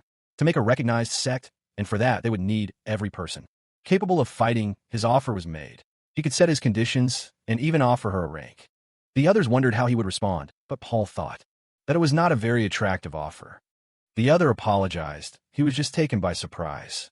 The captain seriously asked him why he didn't like his offer to join them or to have a rank. He expressed that he preferred not to lay his hands on food that was obviously destined to be wasted, while the rank was dying inside from being rejected. The leader let out a sarcastic laugh and told him he could never give her a rank. It was all a joke. He should change that serious face. He had no idea how valuable she was. He shouldn't be so arrogant. Paul, with a calm voice, told him that by chance. In life, he was walking down the street and got beheaded. Someday he had to accept that it was his doing. Seeing his serious face, he calmed him down. It was just a joke. He should change that serious face. They were still searching for the culprit behind the murder of the Thunder Clan leader. They also reported that they would make deals with the Ennoble clan. This was a clan that had eyes everywhere, which could have valuable information about that day. They were a sort of spider web in espionage, although Cheon preferred not to use them. He had no other options. He didn't want to involve more sex in this. Now there were the Thunder Clan, the Sky Clan, the Flower Hall, and now Ennoble. He didn't know what would happen if they didn't find a culprit soon. On Paul's side, they were spying on him, surprised, since they didn't even feel that guy's breath. And they reported that he was still inside. They informed the Black Cloud vice captain to keep watching him, because his captain was quite upset with him, although he didn't know why. And when, looking at the map, he had a problem, which was those 3 gates at the foot of Mount Kinshin. They couldn't pass through there with their 200 horses. He couldn't think of how to properly evade that situation and felt something, and without hesitation, threw his daggers where he felt the presence, but then retracted. There was no one. He thought it was because of the pressure of the war. Meanwhile, she was behind him in the Hall of 100 Flowers. She was asking her disciples to leave. The 7th one didn't need to be there. The negotiation over the Black Cloud's body had been a success. He should be with his master for anything. But she refused. He had to be by her side in case something happened there. She didn't think the same, and if something happened, she would only use the Black Cloud as a flesh shield and escape. He just had to do what he was told. He was going to return first thing in the morning. Then he arrived at Siona's. They talked, and he found out she was dating someone very strong. He thought it might be the guy who had killed the Thunder Clan leader. He asked if she was sure. She wasn't certain, but she would bring him and they would find out if he had done it. He asked for his name, but then loud noises appeared. They ran and asked what was happening. Trembling, they informed them that without a doubt the Kinshin sect had been there. They had killed Gonzion's disciple. She was screaming his name. In the Black Cloud, they learned of Gonzalez's death. She was a disciple who would be a key member. In the 7th, but someone that important, was killed inside their building. The leader was worried he had chosen the wrong side. But that was still good for them, since they would depend more on their own forces. The only thing he didn't understand was the identity of the killer. He wondered if a third party could have intervened. Remembering Paul's words about cutting his throat, he asked if that guy had done anything unusual the day before, but he denied it. The target hadn't even set foot outside his place.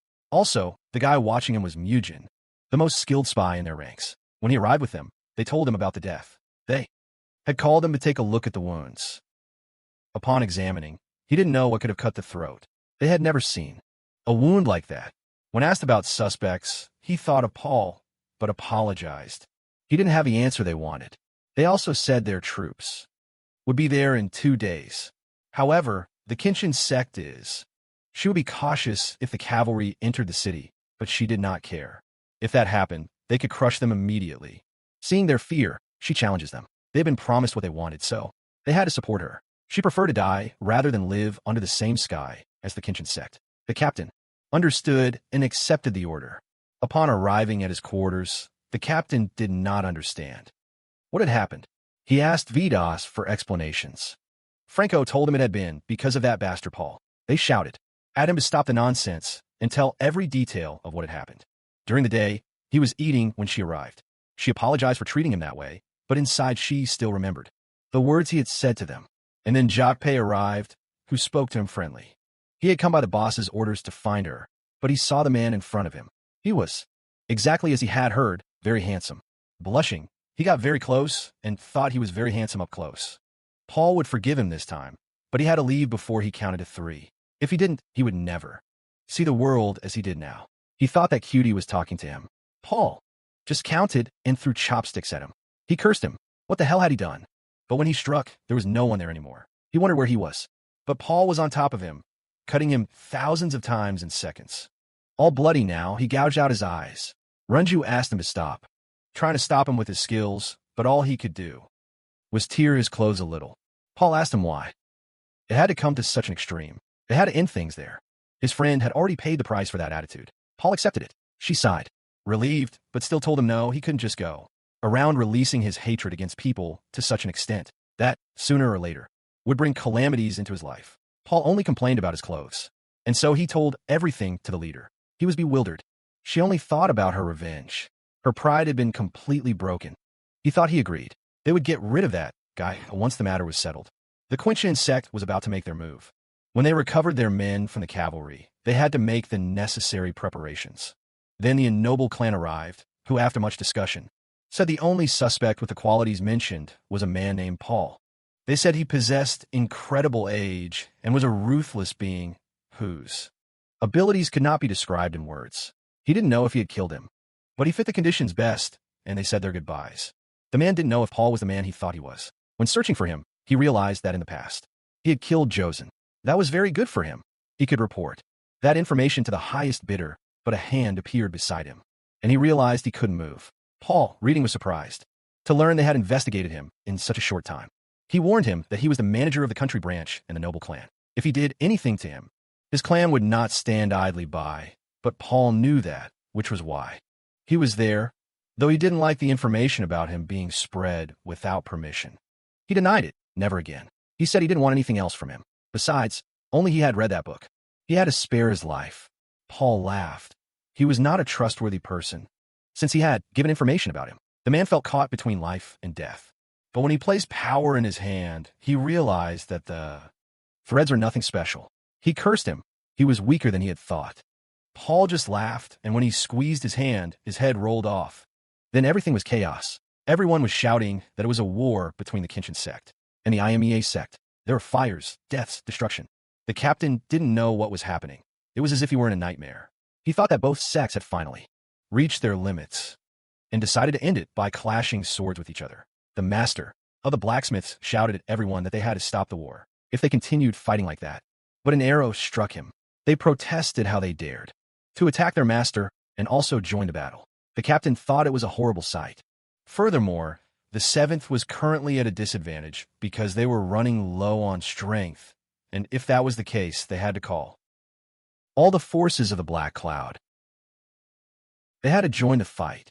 The Mei sect members were asking for help and salvation, while she rejected them. How dare they send an assassin to kill her disciple? They had no honor at all, but she argued that they were the ones who crossed the line first by hiring an assassin to kill Gunzang. Neither side would yield, so their battle was inevitable. Seal, on the other hand, was trying to protect his sister from the attacks, which he managed to do, but she was still stabbed. She asked him to calm down, that everything was going to be fine, that he was going to save her. However, her sister's light was fading, tears rolling down her cheek. He believed all this was because he had instigated the Mei sect. For that reason, he hesitated to join the war against the Quinchin sect. But because of his doubts, now the disciples of his sect were dying, so he could no longer avoid his problems. The captain knew that quite some time had passed. He didn't know why his forces still hadn't arrived. He thought it might be because of the Quinchin sect, but he didn't deny that he lacked the strength to do something like that. He asked his subordinates to investigate the matter. It was all very strange, as if someone was pulling their strings and adding fuel to the fire so that the war would burn endlessly. He had to leave the area and go to another zone to investigate. Vice Captain Seal didn't understand the scale of that battle. Both forces were using the assassination of their members to start the war. It was clear that someone must have incited the situation, but where could such a person be, since the battles were everywhere? They couldn't be in buildings, nor should they be in a fight. And in front of him, he saw the sacred Changa tree, which was large enough to see all the surroundings. He wondered if they could be there, and indeed, finally daggers approached him. Although he managed to dodge them, he cursed with hidden falls all around. He wondered if he could be there, and indeed, finally daggers approached him. Although he managed to dodge them, he cursed with hidden falls. Paul was throwing his daggers. He couldn't believe the trajectory of the daggers. They were similar to telekinetic sword techniques, but why was there such a strong master in that place? Seeing his eyes, he understands. He asks him why he had done all that. Elsewhere, the blonde and Zhang, while finishing their fight, just by seeing his older sister, he asks if she was okay. He asks her to return to the Hall of 100 Flowers. He, seeing his comrade's alarm, also decides to leave the place. All forces had to retreat. Holy Zhonghua from the Maya sect had received a serious wound. It was a beautiful outcome for him. The next morning, the captain wonders what had happened to those people. Seeing the wounds, all had been killed by the same person, and those same wounds were very similar to those of Zhou Pei. Upon checking his body again, indeed, they were exactly the same as those on the corpses. That meant the person who had killed Yuxin and Seal had been Paul. They had to gather everyone. He himself would interrogate him face to face in the Hall of 100 Flowers. They were talking about how bad they were, but I calmed them down. They had to check the defenses of the hall, since the Kenshin sect could attack them at any moment. Also, they had to request reinforcements and report everything that had happened. She also knew that someone had intentionally caused conflicts between them and needed to find out who that person was. The master kept cursing the Kenshin sect, but they asked her to calm down. She was being carefully healed. However, she didn't want anything to do with anyone, asking them to leave the room immediately, lamenting the state she was in. She only thought about recovering quickly, and upon hearing the door, he had told her to get lost. She had to leave, but seeing him, she asks whose he was. He expresses to her that it was strange she didn't recognize him, since he had never forgotten her for a single moment. That it was strange he didn't recognize him, since he had never forgotten her for a single moment. For the past 7 years, he wondered if he would remember her if he took out his other eye. She, upon hearing that, recognizes him. But it was impossible. How was he alive? He had definitely died that day, the saint of martial justice. He had said that he had thrown him into a pit full of snakes. He claims, yes, that had happened, but he had returned to destroy them all. He also tells her that he killed her disciple and the leader of the Thunder. She curses him. Over and over, she asks if he really thought the sect wouldn't find out. They would hunt him for the rest of his life. It was over, but Paul denied it. His life had ended the moment. They took away his freedom. They were his creations, and now they had to pay the price for their actions. He also tells her about the plan to assassinate Qianzhong from the Kenshin sect. He would be killed by the sect's ultimate technique, May the Snowy Cloud, and the only person who knew, coincidentally, to use that technique was Seoran. She was full of hatred, rising with all the pain. She wonders how he knew their secret techniques, and if he really thought he would let him get away with it. However, he was determined. With a maniacal voice, he believes his plan is foolproof. The Kenshin sect and the Mei sect shed blood over conflicts he provoked, and that's why the people, the grandmother, and the saint of martial justice would come out of hiding. She thought it was a horribly clever plan. Gathering the power she had left, she thinks about killing him, even if it was the last thing she did. But Paul continued. He was going to make them all come out, no matter where they were hiding. And after that, he would make sure to devour each one of them. Hearing those words, she lunges at him, but her voice and gaze were fading. Paul, the Godfather, said they should never have created someone like him in the Black Cloud group, and they broke into Paul's bedroom. But as expected, he had already left the place. They didn't know how he had done that. Supposedly, his surveillance squad had been watching them. Every day and night, they reported that he had not gone anywhere. Renju felt stupid for falling for his appearance. If she saw him again, she would tear his skin off. She wondered where the hell he could have gone. They believed he must be causing trouble again. In the Golden Sky clan, the direct disciple was meditating. Upon sensing the presence, he asked whose it was and why they had come secretly. They went to find him in the middle of the night. Seeing no response, they apologized. They only had vague questions and asked if he had killed the leader of the Thunder clan. Seeing his acceptance, they asked his purpose in all of this. Paul did it for revenge, not just for his sect, but for both. He didn't understand. He sought revenge, but had never heard his name before. They asked again who he really was. Paul answered that he was a killer because of the Imani sect and the Kenshin sect. He became a public enemy of the whole country. Then he understood. Could he be the killer from 7 years ago that his sect condemned? Seeing his identity, he thought he had made a huge mistake. He could have stayed alive if he had stayed hidden, attacking him with his crane technique. Ghost moves were dodged.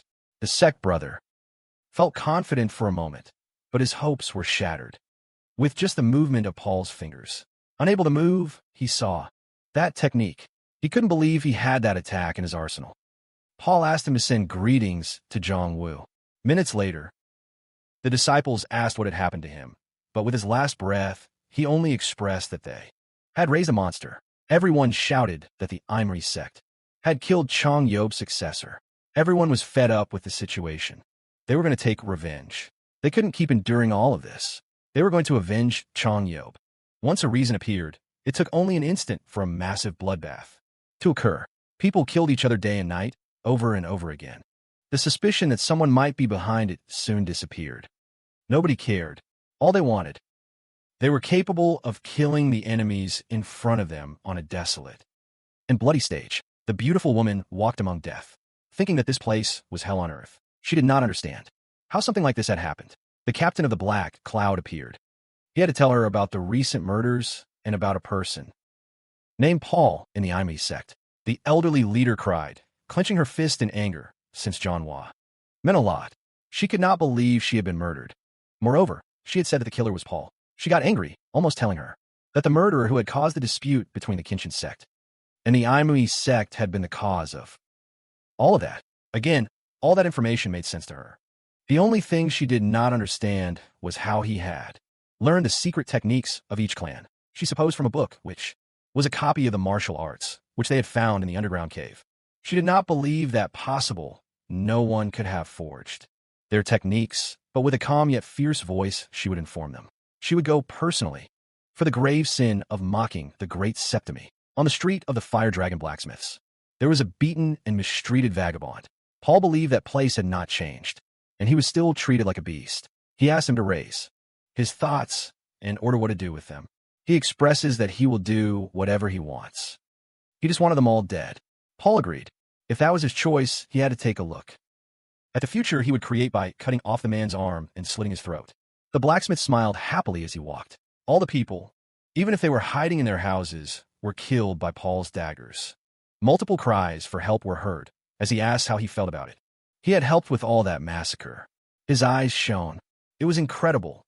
Truly incredible. He could not believe that his weapon was capable of unleashing so much power, and thanked him for making his revenge come true against all those who treated him that way. Kneeling, he asked how he could help. On the 7th floor, the leader of the Thunder Clan fled, but the martial angel, full of rage, caught up with him. Upon seeing the accusation of why he did it, he confronts them. He was going to explain.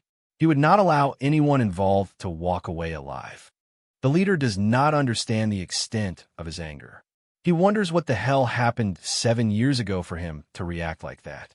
He, shouting with hatred, curses the sect for Gonzalez's death, and today he lost Chong Junjeff. The entire future of his sect was ruined. He could not bear any longer.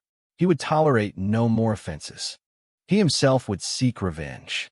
The family had believed he was going to be dangerous. The elder brother Man-ho and the younger brother Himpun were together. The leader recalls that 7 years ago, they had sent brother Himpun into confinement, but he had shown no sign throughout all that chaos. But if for some reason they were in Sichuan, there would be a bloodbath. He asked the family head and the next successor to also go and bring martial artists. If necessary, they must use force to kill the elder brother. He wonders how things ended up like this. Paul, in a break room, thinks his next target was the Black Cloud. He had to take care of the monk and Dowsher first. In his hands, he held the registry of all the warriors in the country. If he memorized everything, he would be able to use that information very soon. Looking out the window, he believes many had died and many would die. He did not regret a single thing he had done. All of it was because of what happened in the cave, that moment when he was locked up. The only thing that mattered to him was survival, and now it was too late to turn back. He did not even know what it meant to have a life. The only thing he could long for was revenge, and he could no longer give up. He would no longer stop until they collapsed, and not even then. He would not stop until the end. He was not sure, but he believed that the end of his fate had to be somewhere in that fire. In the flower group, they were treating the wounded. They were about to perish in that battle. However, Calm had already called for reinforcements in medicine. The captain was amazed by his leadership. They were about to perish in that battle. However, the Calm had already called for reinforcements in medicine. The captain was amazed by her leadership. and her actions were worthy of a clan leader.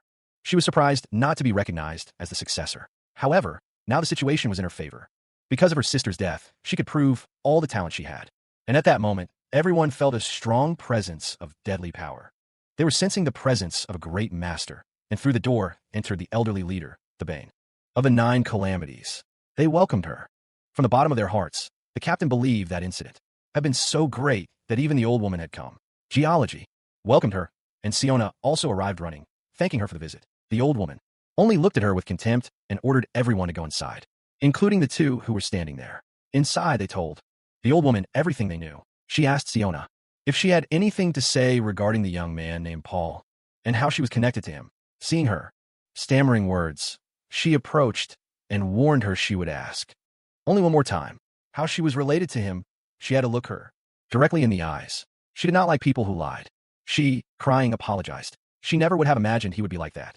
She only wanted to use her for her own benefit. She never thought she would end up doing things like that. She begged for mercy. Also, she would bring him personally. It would be easy, since he would fall for her beauty. She looked at her sadly. She was pathetic. Taking her face maternally, she asked her not to worry from now on. She was glad for the goodwill they had towards her. But Joel shouted at her not to do it, and the beautiful woman's head was shattered from the inside. The old woman cursed. She had never been able to use her brain, but Joel shouted at her, unleashing all his power, telling her there was no need to go that far. The captain was alarmed. He couldn't believe what he was seeing. That woman had reached a very high level in martial arts. The old woman laughed, finally showing her true powers, but she had to stop acting like a child. If someone made such a fatal mistake, they deserved death. She would understand when she was older, so for now they had to go to their room. She would take care of the coming war. The captain understands the plan. Now, the flower group was under her command, with no one refusing. She was brilliant, and she asked the Black Cloud a favor. She asked them to hunt Paul on the outskirts. The body is left for the dogs to eat, and Paul arrives. He did not apologize, since they had both used each other, but he did promise to avenge her. He swore it on his honor. Then they go to the exiled brother's house and tell him that his son's killer was alive, and although he had remained calm for 7 years, he lost all sense of judgment and swore to help them avenge his son's honor. Then Paul was with his daggers extended on a Ferris wheel, and when he looked back, Ranju appeared, who told him he looked better than the last time they had met. He was wondering where he was, but never thought he was right under the nose of the Hall of 100 Flowers. Paul asked what she wanted. She was with more people, and if she was with more people, it was because they wanted something. They flattered him. He was very extraordinary. They had hidden their presence, but he found them anyway. She offered him to join their group, although it was the last time they would ask, and if he refused, they would fulfill their client's request, which was to kill him. The friend advises him to join them. They would hide him and form a great clan. They did not want to fight him.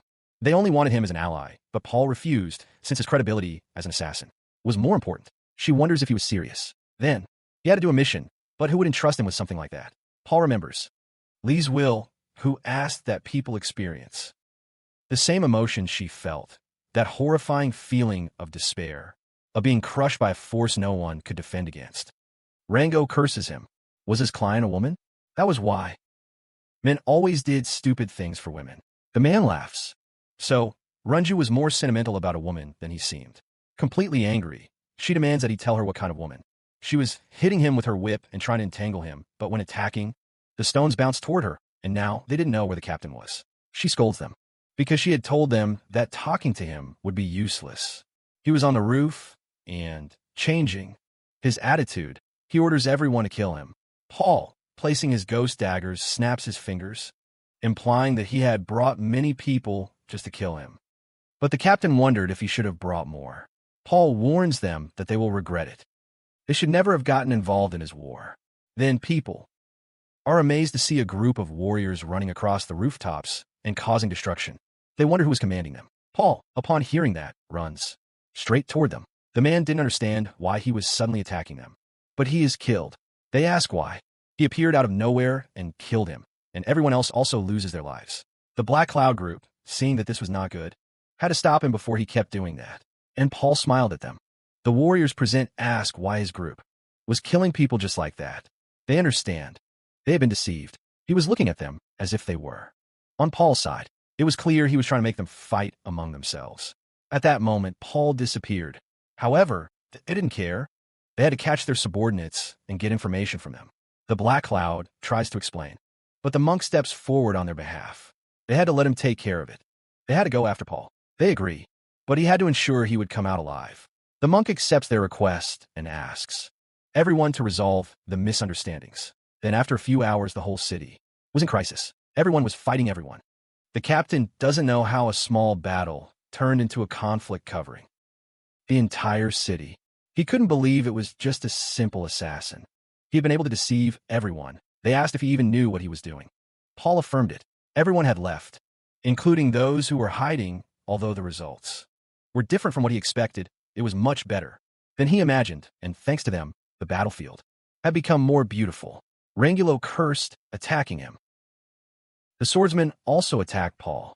Seeing him, he had always believed that he was fleeing, but now he was finally defending himself. Yet in his mind, he couldn't understand how the daggers moved like that. And in a moment of distraction after defending himself, he didn't realize that a dagger was coming. From behind him, managing to cut his arm, Ranju was rushing to help him. But 3 daggers pierced his back. He wondered what was happening. He couldn't see the trajectories of the daggers. It was impossible for a human to control the weapons in that way, and seeing his comrade in front of him, kneeling before Paul, the captain confronted him and demanded he leave his friend alone, throwing his spear. Seeing the situation, the Taoist just closed his eyes to face his fate. Ranju repeated the word no over and over, begging him not to die. He entrusted his captain to kill that damn bastard. He had to make sure to catch him and tear him apart. Meanwhile, the old woman couldn't believe what she was seeing in front of her. The situation was worse than she expected. She shouted to all her subjects that they had to advance toward the Fire Dragon's Hall, deploying all their forces. In the Dragon's Hall, they warned that the old woman was heading to their position. He denied it. If this continued, they would be at a disadvantage, but the door opened. Trembling, he asked his people to retreat. His group and the Kenshin sect were the only ones who could be there. But the old woman told him to keep his mouth shut, attacking him. When he stopped her attack, he knew she was strong, but he never thought she was that strong.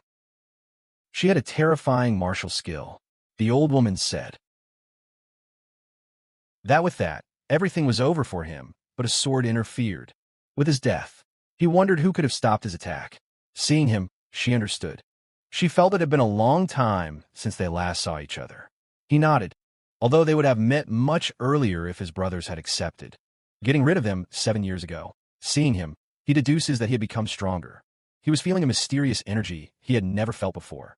They cannot imagine how extensive and deep Kenshin's martial arts were, but he could never have imagined that his sect hid such a martial art, one that emanated such impure energy.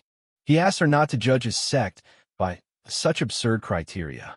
She does not know how large and vast the Kenshin sect was. She laughs anyway. She assumes they were not that great, since a simple assassin could make them look like fools. Upon hearing that, he does not understand what she meant by assassin, but he asks if she did not remember. The being they supposedly killed 7 years ago was still alive. He asks her not to lie. He was dead, but he thinks he never saw him die. He wonders if it would be possible that he was alive. She clarifies that this subject was the culprit of the murder of the young leader of the Thunder Clan, and the cause of all that, the one who had also killed his disciple and Han-san. She asked that they should settle their problems later, but first they had to take care of that demon. But he refused, and his eyes lit up with rage, since they were the ones responsible for creating such a being, and his sect would help the Dragon Hall to drive away the twisted bitches of Imai's sect. She sighs. He was truly stubborn, but since he had chosen the hard path, she had no choice but to send him to the other world. Meanwhile, Paul was still being chased, wondering where they were, but upon seeing the explosion, he smiles. He had finally found them, but they were still close behind. The captain could not believe what he saw. Even on horseback, they could not catch that subject. He used a technique unknown to him, which made visible threads that he stepped on as he advanced. However, no matter what skill he used to escape, he was sure he would catch and kill him, remembering that they had killed his master in the past. He ordered everyone to attack at the same time, but he was surprised. Why was he not escaping now, but instead wanted to go straight towards the spears? And to his eyes, he had disappeared again. But when he turned and looked up, a shadow was stalking them. Everyone felt a thread on their necks, and they are slaughtered. The captain only felt the presence of a being he did not understand, but now he was surrounded with nowhere to run. It was time for his revenge. Paul expresses that he did not understand his anger. The city, the sect, Kinshin, the Mei sect, they all operated the same way. They constantly killed innocent people. How were they different from him? They all killed to maintain their honor and rise up. Meanwhile, he at least had a purpose. They only did it to have a better quality of life. By killing and belittling others. The captain curses him. He really was a damn lunatic. And seeing the presence, he knows those daggers shone brighter than before. He doesn't understand why an assassin would show his own weapon and a huge energy. Approach them. They kept fighting and cursing each other, and a dagger appeared between the two. They ask in unison, "What was that?" She recognizes it. The grandmother asks whose it was. The clear answer was the assassin's. Paul, the martial artist, doesn't understand. He really was alive, enraged to the fullest extent of his capacity. And the animals and humans present could not withstand the roar of his subject, who immediately lunged at Paul. The protagonist thanks them. He finally managed to gather them all. At that moment, he kept escaping, being chased by all those who demanded how much longer he would keep hiding like a rat. He asked them to stop. If they kept this pace, he would drag them into the plans of that subject. But he asked them to be quiet. He didn't show it. But very recently, he felt the overwhelming power of that subject. He doesn't know what art he used to be that strong, and now that brat was in front of her. If she let him go, her reputation and her sect would collapse. She needed to kill that brat to then kill the sage of the Kinshin sect. And at that moment, arrows killed the disciples. What happened and why there were hidden traps? They asked themselves what kind of place this was. This was no simple abandoned place.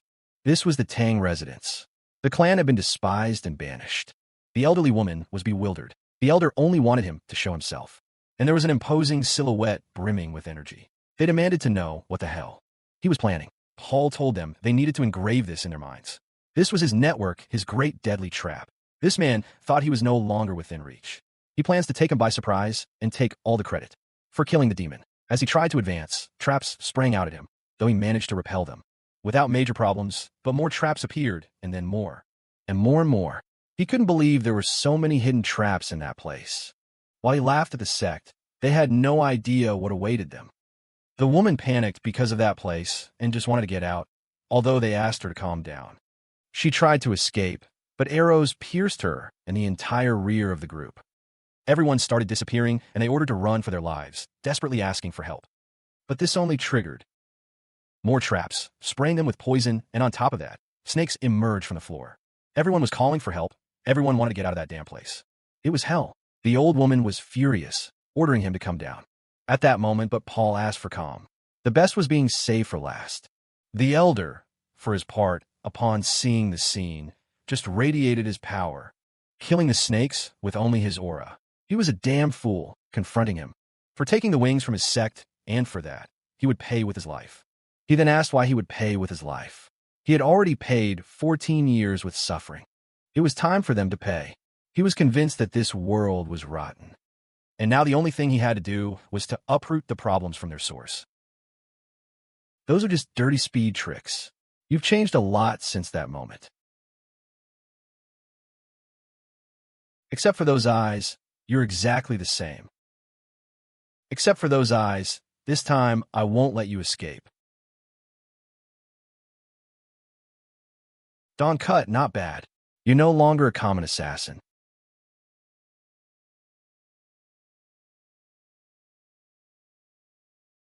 What things has this boy gone through during these 7 years? His techniques are sharper than any master's. This is pleasant. It's been a long time since I felt such a strong will to live. I felt something. It's impossible for him to escape unscathed after receiving the 13 blue clouds. I'm sure I cut him in half. I'll show you something interesting. Your secret art, Jade Destruction. That sword passed through generations. It went through thousands of battles. How did you do that? You Avadisa did great, Elder. Now I'll take care of the rest. You're a coward.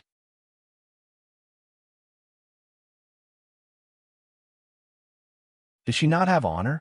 She should feel ashamed for committing such an act. In front of all those people, What does it matter if everyone saw? Everyone only saw one thing: the triumph of our sect. And if they saw anything else, they won't be able to speak from beyond. Do you really think the May sect will advance? Your sect is only weakening because of you. Ha ha ha ha ha. Are you done talking? Our sect will never perish. Meanwhile, yours now lacks a fundamental pillar. I am grateful, to a certain extent, to you. Thanks to your chaos, a unique opportunity opened, and as thanks, I will give you a pain you won't even forget while dead. If it weren't for your ambitions, I would have lived a normal life, wandering the world. I would have preferred that life 1,000 times. However, because of you, I have become this. You must look at the horrible monster you have created. You have no other chance.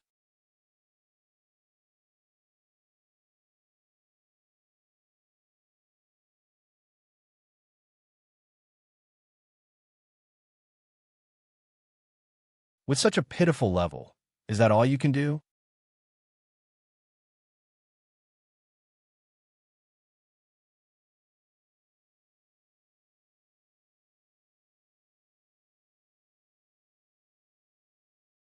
We'll see about that now. How?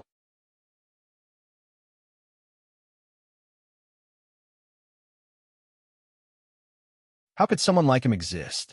How could he do that? If this continues, I will die too. Seal, Captain, finish that damn one already. It's time for you to pay for everything. Dominion, raise your soul.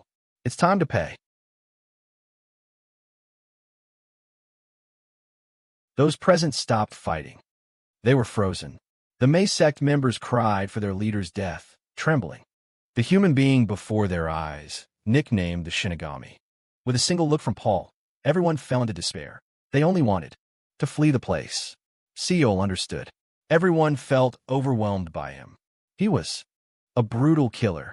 He defeated the leaders and the heirs and took supremacy over the city. He then wondered what he should do and, seeing Paul's gaze, wanted to express something, but a scream appeared. He wondered if his master was okay or if he had become a demon. Paul understood immediately. That attack had been much faster than before. It had completely changed. The elder only had the thought of taking his life at all costs. Paul knew he had become immensely stronger, but he was no longer human. The power had gone to his head, binding him with his multiple threads, tearing his skin. But the elder was still determined to kill him. However, Paul tightened his threads, fading the little life left in that body. The heir of the Kenshin clan begged him to stop. He had already won, and seeing that he was still breathing, he asked what he had done. Had he perhaps learned the demonic arts? He simply tells him that everything he had done was for his sect, and a brightness in his eyes faded. At that moment, everyone understood the true power of that being, who was not even defeated by a master who had even used forbidden arts. After so much destruction, Seal asked a favor, which was to be allowed to take the bodies of her family members. Her disciples jumped up, protesting how she could speak with that killer. But she silenced them with a single look. The heir also asked for the same. They wanted to be able to take the bodies and leave. Everyone was amazed. The representatives had surrendered, begging for mercy. Paul could not do that. If he let them go, they would dream of revenge, just like him. But Seal denied it, promising never to take revenge. The heir also promised never to take revenge. They would not even hold grudges against him, and they would make it possible, because they would be the successors of the sects and gave him their word of honor. Seeing the situation, Paul agreed. Everyone was able to leave that day. The country entered a period of stagnation, and May and Kenshin stopped their supremacy over the peak and also their activities. Other sects did the same, although everyone wanted to do something against the killer. No one dared, not even to ask about the god of death. The Drifting Moon Assassin. End of season. Well, folks, I wanted to first thank the 65 members of the channel who made the final battle possible. I spent their entire budget on animation, dubbing, and those things, and from now on, if this video gets the proper support, I will continue investing all the money donated to me and the members' money to create this type of videos. That's why it's very important that you like it and leave a nice comment, so YouTube will recommend me, and we can reach the next level of animation. And don't forget to follow me on the Japan channel. That channel carries a big dream. Link in the description. And I will show my face in a few days, so yeah. Here I'll leave the Instagram accounts of the dubbing participants and such. Thank you very, very much. Truly, I thank you from the bottom of my heart. Bye.